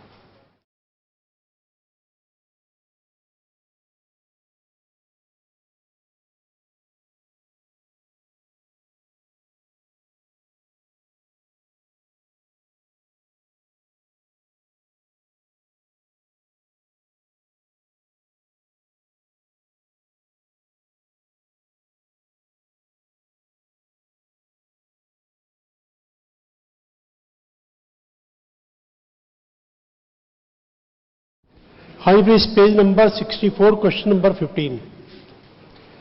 Page number 64 question number 15 HUF के बाद है AOP and BOI. Right a note on community acceptability of body of individuals और association of persons. Body of individual means group of individuals which is neither a company nor a partnership firm if it is registered in some other act, it will be called incorporated BOI, for example corporate society, trust, etc. If such a group includes persons other than individuals also, it will be called AOP in general. Normal income shall be taxable on normal slab rates, but rate may change as per provisions of section 167B not covered in syllabus. सचा this much. देखो please इसका मतलब क्या है।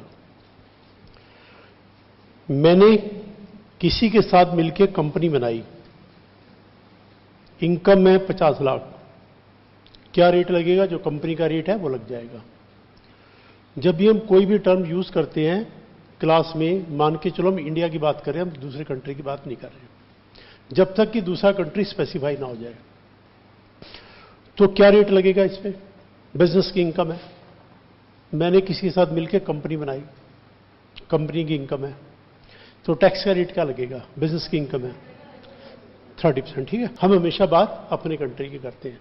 Specify कर दूं कौन company, तो ऑफ कोर्स 40 हो जाएगा, ठीक है। लेट्स से मैंने कंपनी नहीं बनाई, मैंने तो पार्टनरशिप फर्म बनाई थी, अब रेट क्या लगेगा? अभी भी 30 है, ठीक है। मैंने तो एलएलपी बनाई है, 30% है। लेट्स सी कि मैंने कुछ नहीं बनाया, कुछ नहीं बनाया, मेरे और मेरे फ्रेंड ने पैसा कंट्रीब्यूट किया, बिजनेस स्टार्ट कर दिया, ये हमारे दिमाग में नहीं आई कि कंपनी पार्टनरशिप एलएलपी में, कुछ नहीं बनाया, और साल के एंड में इनकम आई, तो बताओ टैक्स का रेट क्या लगेगा? तो गवर्नमेंट से पहले तो कुछ नाम रखना पड़ेगा भाई कि क्या चीज हो, आप नाम तो रखें कुछ। तो उससे जब आपने कुछ नहीं बनाया तो जैसे आप नजर आ रहे वही आपका नाम है। दो इंडिविजुअल और body of individuals, BOI, tax rate की भी बात कर लेते हैं। अब लेट्स सी दो इंडिविजुअल ने एक पार्टनरशिप फर्म कोई बीच में ले लिया और ये ग्रुप बना दिया, दो इंडिविजुअल एक पार्टनरशिप फर्म, उससे अब इसको क्या कहें? AOP, association of persons. Person में तो इंडिविजुअल भी आता है, अदर इंडिविजुअल भी आते हैं, पर्सन में सारे आते हैं, एसोसिएशन और बॉडी तो एक ही बात है। तो first we have to understand BOI AOP हम किसकी बात कर रहे हैं। तो जो BOI बनेगी तो उसका टैक्स का रेट क्या रहेगा? इंडिविजुअल वाला, स्लैब रेट नहीं लगेगा, नहीं सॉरी, रिबेट नहीं मिलेगा 87A का, बाकी सब सारा इंडिविजुअल का। जब AOP बनाएगी तो डिपेंड करेगा कॉम्बिनेशन कैसे बनाए, देयर में भी सो मेनी कॉम्बिनेशन, तो कॉम्बिनेशन के हिसाब से टैक्स का रेट आएगा। वो सेक्शन 167B में कॉम्बिनेशन बना रखी है जो कि हमारे सिलेबस का पार्ट नहीं है। जैसे मैं आपको एग्जांपल देता हूं, एक इंडिविजुअल और एक कंपनी, ये ग्रुप है, बताओ रेट आप इंडिविजुअल का लगाओगे कि कंपनी का लगाओगे? तो see that is a problem. अब एक कंपनी और एक पार्टनरशिप फर्म, इसका ग्रुप है, किसका रेट लगाएं? तो कॉम्बिनेशन तो ऐसे पता नहीं कितने बनेंगे, एक इंडिविजुअल एक HUF, इसका ग्रुप है, किसका रेट लगाएं? इसलिए 167B सेक्शन में सारे कॉम्बिनेशन बना के दिखाए हैं कि भाई इन कॉम्बिनेशंस में कैसे कैसे टैक्स करेंगे, वो हमारे सिलेबस का पार्ट नहीं। तो इन जनरल बताना है कि भाई BOI का रेट क्या है, AOP का है, तो हम कहेंगे इन जनरल तो स्लैब रेट है, बाकी डिपेंड करेगा आपने ग्रुप कैसे बनाए हैं, और ग्रुप के बारे में 167B में दिया हुआ है।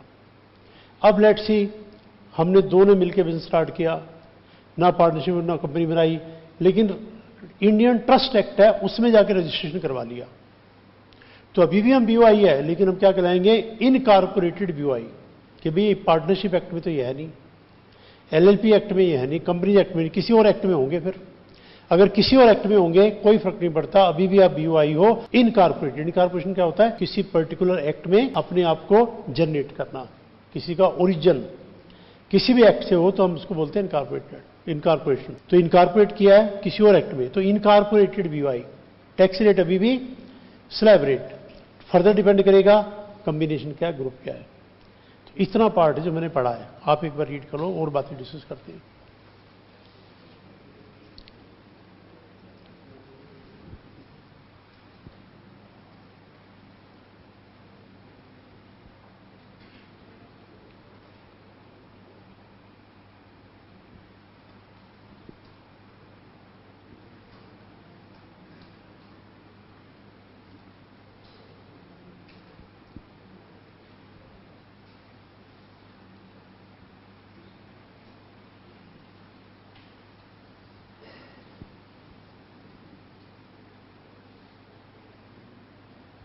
अच्छा, आप ये बताइए क्या प्रैक्टिकली ये पॉसिबल है?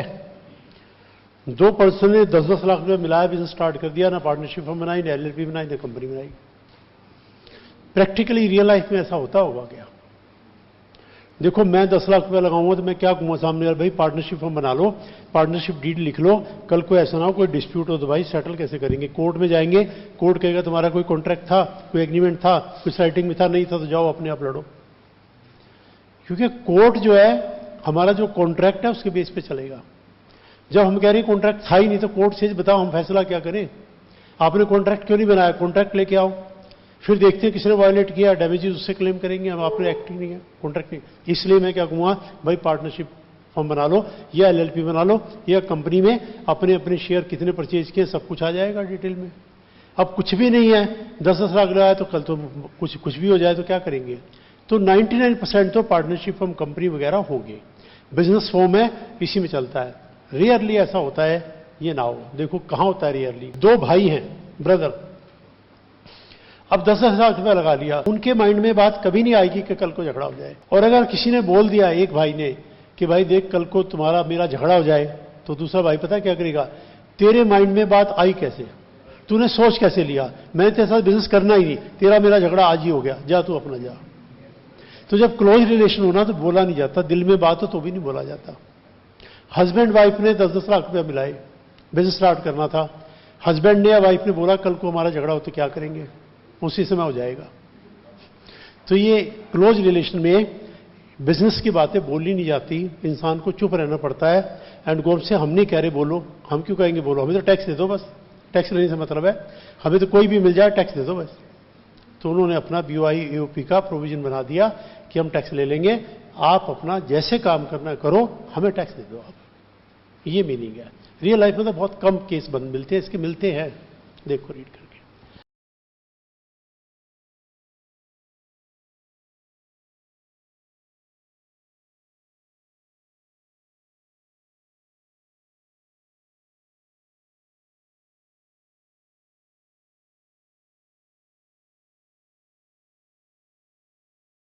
चलिए अब यहां तक पहले डाउट्स, यहां तो कोई क्वेश्चन किसी के माइंड में आ रहा पूछिए। इन जनरल कोई डाउट, कोई क्वेश्चन किसी को पूछना है पूछ लीजिए। यहां तक कोई भी माइंड में क्वेश्चन आ रहा पूछ लीजिए आप, ठीक है? आगे देखो, पेज नंबर 65, क्वेश्चन नंबर 16।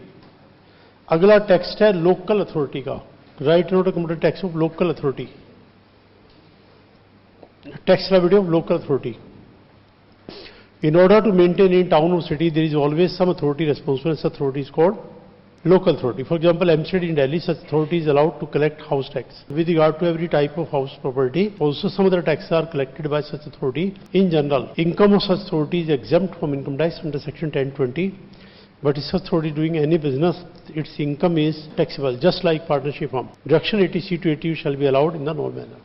एक रीडिंग लीजिएगा, फिर डिस्कस करते हैं।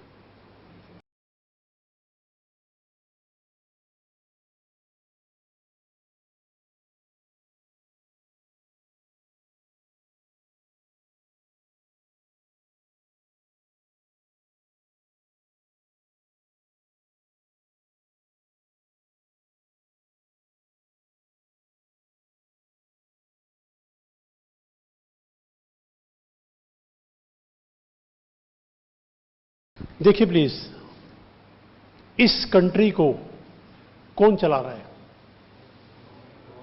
भगवान का नाम मत लेना गवर्नमेंट चला रही है। कौन सी गवर्नमेंट? 3 टाइप की गवर्नमेंट है, एक सेंट्रल, एक स्टेट और एक लोकल। लोकल, ये बात कहां लिखी हुई है? भारत के संविधान में, इंडियन कॉन्स्टिट्यूशन में। ये पूरा कंट्री कैसे चलेगा वो इसमें लिखा हुआ है, इंडियन कॉन्स्टिट्यूशन। ये छोटी सी बुकलेट पूरे कंट्री को चलाती है। गवर्नमेंट वही कर सकती है जो इसमें लिखा है, जो इसमें नहीं लिखा गवर्नमेंट नहीं कर सकती। Very very important document, every Indian must read it. Prime minister कैसे बनता है, प्रेसिडेंट कैसे बनता है, प्राइम मिनिस्टर की क्या पावर, प्रेसिडेंट की क्या पावर है, गवर्नर की क्या पावर है, गवर्नमेंट की क्या पावर है, क्या हो सकता है क्या नहीं हो सकता, एवरीथिंग इज कवर्ड हियर। सबसे पहले सिलेबस में ये होना चाहिए, इनकम टैक्स होना हो ये होना चाहिए। तो इसमें क्या लिखा है? 3 टाइप की गवर्नमेंट, एक सेंट्रल, एक स्टेट और एक लोकल। जैसे दिल्ली में एमसीडी है, ये लोकल गवर्नमेंट है एमसीडी। तुम अपना काम करो, तुम अपना काम करो, तुम अपना काम करो। दिल्ली की छोटी छोटी गलियां, उनकी सफाई, गलियों को बनवाना, लाइटिंग, ये सब किसके काम है? एमसीडी के। बड़ी बड़ी सड़कें, रिंग रोड और बड़ी रोड जो है और बड़े काम दिल्ली गवर्नमेंट, हाईवेज बनाना, दूसरे कंट्री से डील करना, डिफेंस फोर्सेस रखना, किसके काम है? ये सेंट्रल गवर्नमेंट के। तीनों के काम बटे हुए हैं, अपने अपने काम करो। तो तीनों को पैसा चाहिए, काम कैसे होगा बिना पैसे के? तुम भी टैक्स लगाओ, तुम भी टैक्स लगाओ, तुम भी टैक्स लगाओ। तुम कौन सा लगाओ? Income tax. 10 लाख करोड़ का कलेक्शन है, इनकम टैक्स तुम्हारा है। कस्टम ड्यूटी लगाओ, जब भी कोई सामान इंपोर्ट करके लाता है, कस्टम ड्यूटी, ठीक है। जीएसटी लगाओ, 50% तुम्हारा, 50% तुम्हारा, 50-50। जितना जीएसटी का भी 10 लाख करोड़ का कलेक्शन है, 5 लाख करोड़ उनका, 5 लाख करोड़ इनका स्टेट्स को मिलेगा।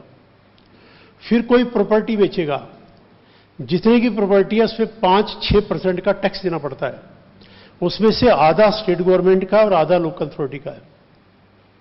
हर दिन दिल्ली के अंदर कम से कम 500 करोड़ की प्रॉपर्टी बिकती है। 500 करोड़ का 5% पर डे है, 50-50 है दोनों का। इसके अलावा there are so many other tax, ये मैं मेन बता रहा हूं। Local authority, MCD, house property में टैक्स लगाओ, प्रॉपर्टी टैक्स, हाउस टैक्स। हर घर से हाउस टैक्स कलेक्ट होगा, हर साल लगेगा। Huge money is being collected. अपना अपना काम करो। तो इनकम टैक्स कौन सी गवर्नमेंट का है? सेंट्रल गवर्नमेंट का। सेंट्रल गवर्नमेंट का स्टेट गवर्नमेंट को जो तुम्हें जीएसटी मिला वो दे, तो तुम्हारी इनकम है, उस पर हमें इनकम टैक्स दो। तो ये डिस्प्यूट ना हो जाए। इंडियन कॉन्स्टिट्यूशन में लिखा हुआ है, कोई भी गवर्नमेंट टैक्स कलेक्ट करेगी, वो टैक्स उसकी इनकम नहीं कहलाएगा। And central government can not demand income tax on that tax. तो इसलिए स्टेट गवर्नमेंट कोई भी टैक्स कलेक्ट करे, उस पर कोई इनकम टैक्स नहीं है, वो इनकम नहीं है। देखा जाए तो इनकम है, नहीं कॉन्स्टिट्यूशन ने कहा वो इनकम नहीं है, हमने कह दिया नहीं है तो बस नहीं है। ऐसे लोकल अथॉरिटी। और हम क्वेश्चन क्या डिस्कस करें कि लोकल अथॉरिटी का टैक्स कैसे निकालेंगे? टैक्स कैसे निकालेंगे? लोकल अथॉरिटी कोई बिजनेस थोड़ा करती है जो टैक्स निकालेंगे। लोकल अथॉरिटी तो टैक्स कलेक्ट करती है और टैक्स इनकम होता नहीं है। लेकिन अगर ये बिजनेस करेंगे तो फिर टैक्स लग जाएगा। बिजनेस करते नहीं है, रियरली हो सकता है करे, कब करते होंगे मैं बताऊंगा आपको, तब टैक्स लग जाएगा। किस रेट पर? क्या किसका रेट लगाए? पार्टनरशिप फॉर्म वाला। जरा दोबारा रीड करते हैं, फिर बच्ची बात डिस्कस करते हैं। देखिए, write a note on commodity taxability of local authority in order to maintain any town और city there is always some authority responsible. Such authority is called local authority. MCD in Delhi. Such authority is allowed to collect house tax with regard to every type of house property and also some other tax are collected by such authority. In general, income of such authority is exempt from income tax. पहली बात तो income होती नहीं, होती है तो exempt है. But if they are doing business, ये exempt नहीं है. Its income is taxable, just like partnership fund. देखो इसमें और देखिए, अब आप टैक्स कलेक्ट किया MCD ने और बैंक में डिपॉजिट कर दिया, एफडी बनवा दी, उस पर इंटरेस्ट आ गया, वो तो इनकम है, वो तो टैक्स नहीं है। तो यहां पे प्रॉब्लम आएगी, क्या टैक्स लगेगा? तो इसको सेंट्रल गवर्नमेंट ने एज ए स्पेशल केस माफ कर दिया। सेक्शन 10(20) में लिख दिया, चलो कोई बात नहीं, छोड़ो, हमने माफ किया। फिर एक बिल्डिंग है दिल्ली में, सिविक सेंटर, सुना आपने नाम? कितने स्टूडेंट ने सुना है? 2-3 स्टूडेंट ने। Civic centre, it's a multi storey building, world class building है, कनॉट प्लेस की साइड में। और वो इन्होंने किराए पे दे रखी है। बनाई इन्होंने इसलिए थी कि भी दिल्ली में उन्होंने कहा बिल्डिंग्स की कमी है, तो एमसीडी से पूरे सिटी को मेंटेन करना हमारी ड्यूटी है, बिल्डिंग बना देंगे, किराए पे दे देंगे। और किराए पे किसको दिया? इनकम टैक्स डिपार्टमेंट को। इतनी बड़ी ह्यूज बिल्डिंग है। पहले इनकम टैक्स डिपार्टमेंट के ना ऑफिस अलग अलग थे, एक मयूर भवन में था, एक झंडे वालान में था, एक आरकेपुरम में था, एक यहां था, एक वहां था, 15 जगह ऑफिस थे। बंदे को काम करवाना है, उसे पता ही लगता था मुझे कहां जाना है। इस ऑफिस में गए, वो कहेगा इसमें नहीं होगा, उसमें जाओ, उसमें गए, या नहीं होगा। अब वो सारे इकट्ठे करके सिविक सेंटर में डाल दिए। मल्टी स्टोरीड है। इनकम टैक्स का मतलब है सिविक सेंटर चले जाओ। इसके अलावा और बहुत लोगों को किराए भी दे दिए, सबसे रेंट मिल रहा है। रेंट तो इनकम है, हाउस प्रॉपर्टी हेड की। तो सेंट्रल गवर्नमेंट ने कहा कोई बात नहीं, सेक्शन 10(20) में एग्जम्प्ट है आपकी, बिजनेस नहीं करने देंगे, बाकी सब छोड़ देंगे। अब बिजनेस की बात आओ। एमसीडी ने कहा बिजनेस क्यों करेंगे, हमें क्या अपनी दुकान खोलनी है? एमसीडी की दुकान है भाई। वो तो रेयरली होता है। रेयरली कब होता है? जैसे मान लो गरीब लोग हैं, वो कहते हैं जी खाना बहुत महंगा है, 25 रुपए में 50 रुपए मिलता है, हम तो नहीं दे सकते। एमसीडी ने कहा हम स्टार्ट करते हैं, 10 रुपए में खाना देंगे हम आपको, नो प्रॉफिट नो लॉस। तब जाके इस तरह की एजेंसी बीच में आती है। जब नो प्रॉफिट नो लॉस है, इनकम ही नहीं है, फिर टैक्स कहां से आया?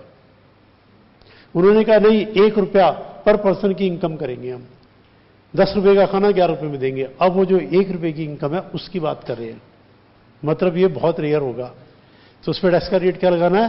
पार्टनरशिप फॉर्म वाला। बस रीड करके देख लो, एग्जाम में ना कभी आया ना आएगा, just to increase the knowledge. Read करके देख लीजिए। ये भी सब वो इंटरव्यूज में ही काम आते हैं, इंटरव्यू में इस तरह की बातें पूछते हैं, क्योंकि उसका हर कोई जवाब नहीं दे पाएगा। देखो एक रीडिंग लेके।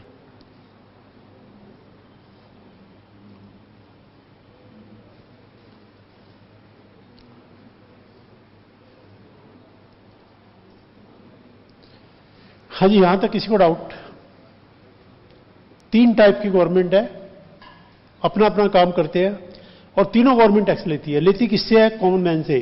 तो कॉमन मैन कभी इधर दे रहा है, कभी इधर दे रहा है, कभी इधर दे रहा है, कभी वो दुखी हो जाता है, कितने सारे टैक्स दूं मैं।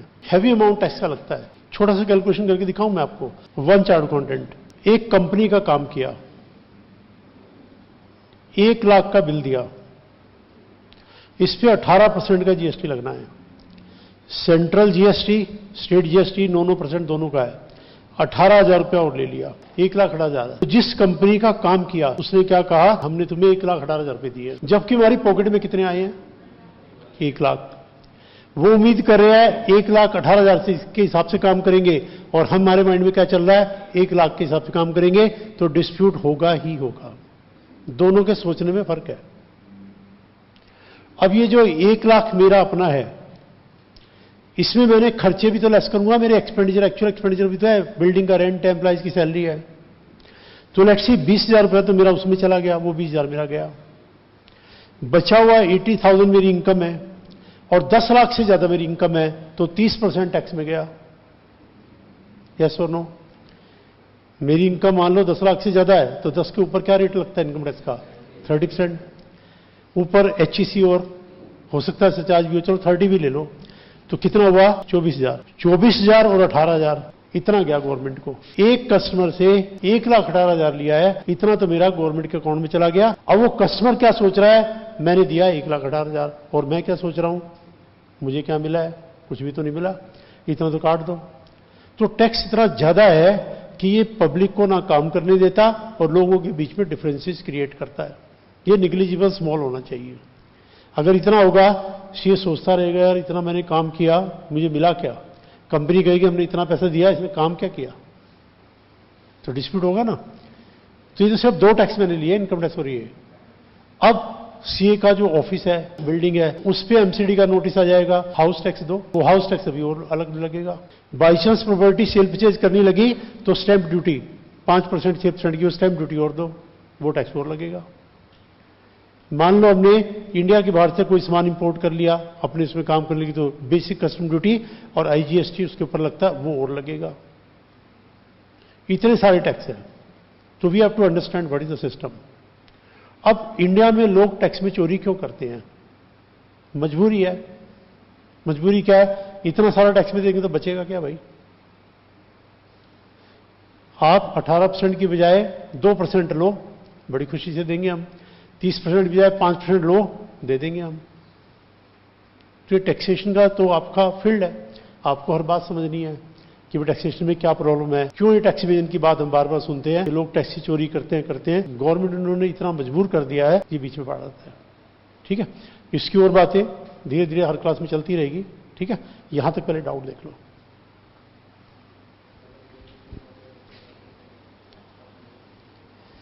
देखो, हमें इंडिविजुअल का टैक्स निकालना आ गया, partnership firm, company, HUF, AOP, BOI, local authority. अब बताओ कौन बचा?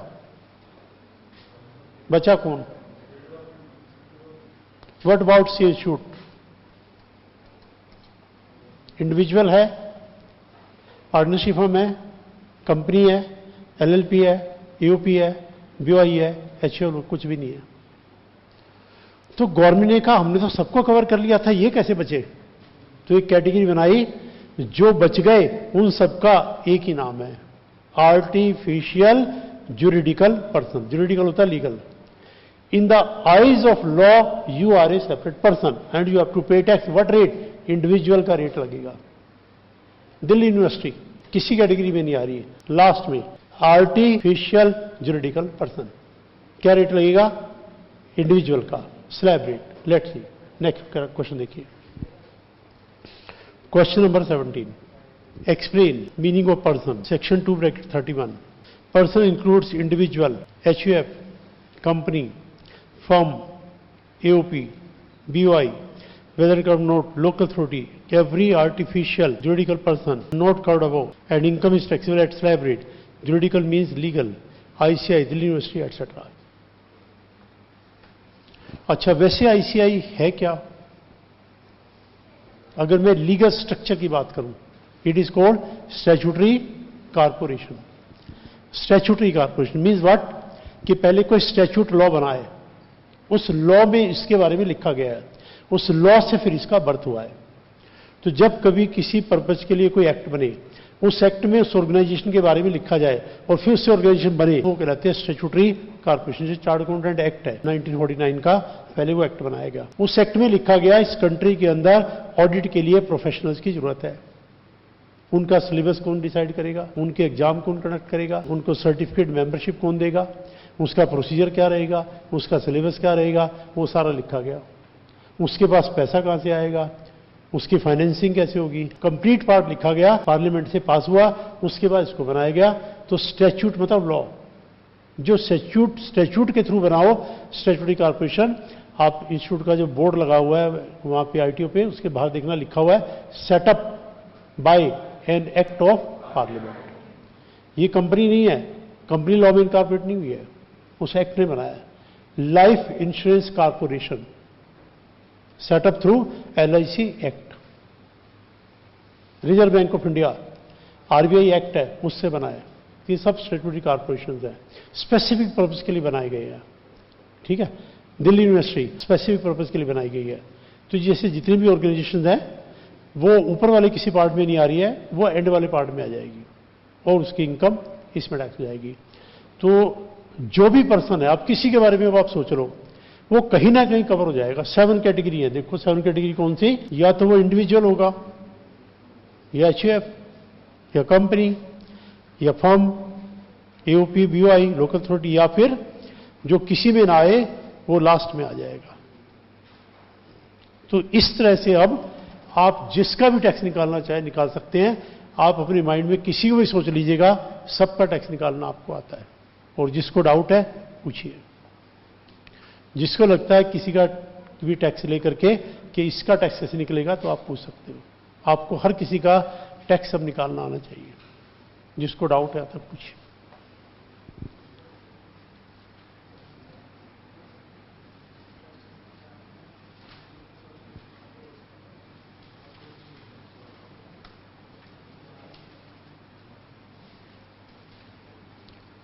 हाँ जी, बताइए डाउट्स यहां तक।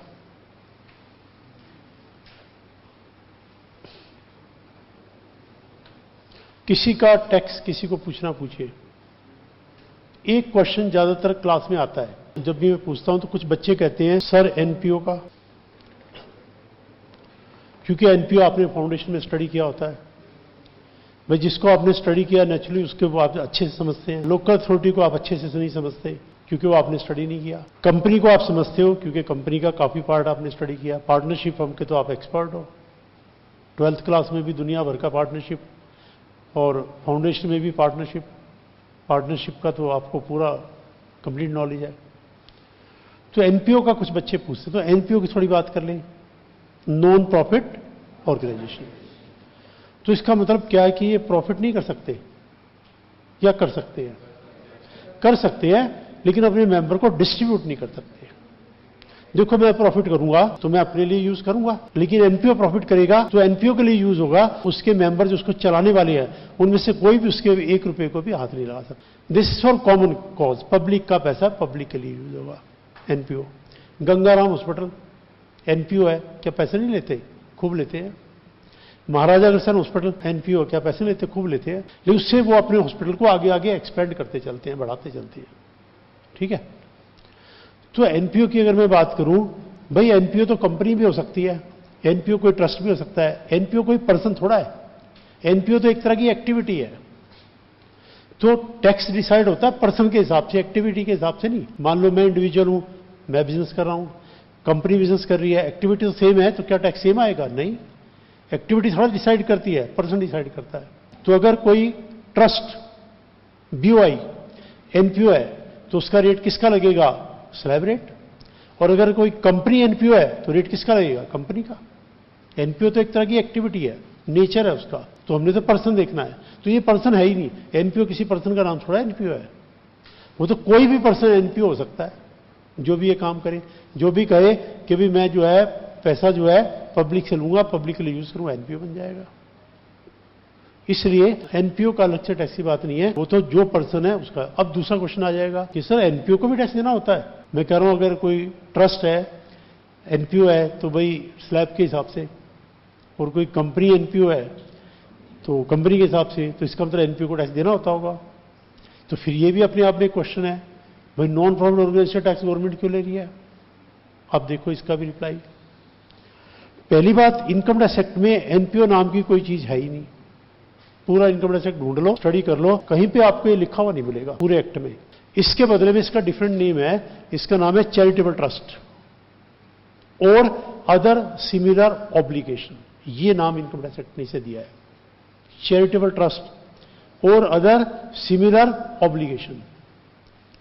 ठीक है, उसके लिए उन्होंने सेक्शन बनाए 11, 12, 13, 3 सेक्शन बनाए कि भी ये 3 सेक्शन इसको डील करेंगे। अब उन्होंने लिखा इसके अंदर कि चैरिटेबल ट्रस्ट का मतलब है कंडीशंस, 15 कंडीशन लिख डाली।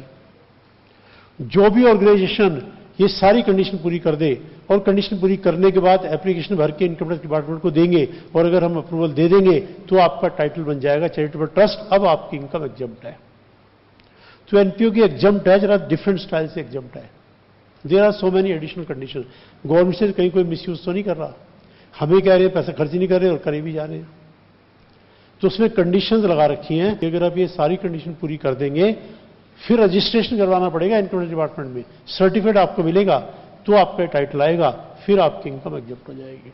फिर चाहे आप ट्रस्ट हो, बीओआई हो, चाहे कंपनी हो, चाहे जो मर्जी हो, आपको हमने मान लिया कि आप चैरिटेबल ट्रस्ट है तो आपकी इनकम एग्जम्प्ट कर देंगे। लेकिन ये तीनों सेक्शन हमारे सिलेबस में नहीं है, मैं तो जस्ट वैसे इंफॉर्मेशन ऐड कर रहा हूं, क्योंकि एनपीओ का हमेशा हर क्लास में बच्चे पूछते हैं।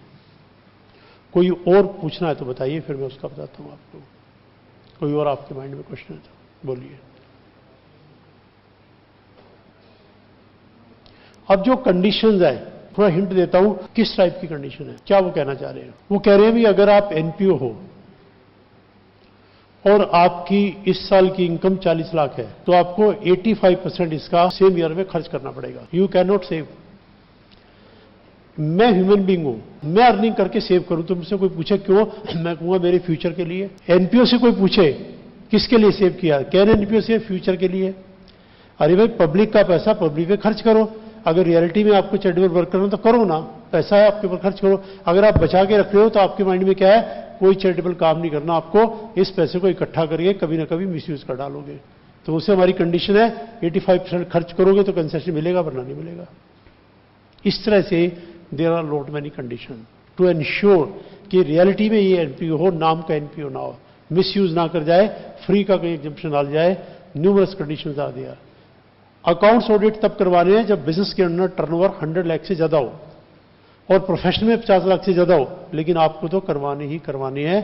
किसी टर्नओवर की कोई बात नहीं, इनकम जितनी मर्जी हो आपको ऑडिट करवाने पड़ेंगे। अकाउंट चार्ट अकाउंट सर्टिफिकेट लाना पड़ेगा कि मैंने सब एग्जामिन कर लिया, सब ठीक है, कोई गड़बड़ नहीं मिली। इस तरह से अलग अलग प्रोविजन बना रखी है, तब फिर ये उस कैटेगरी में जाता है, उसके बिना नहीं।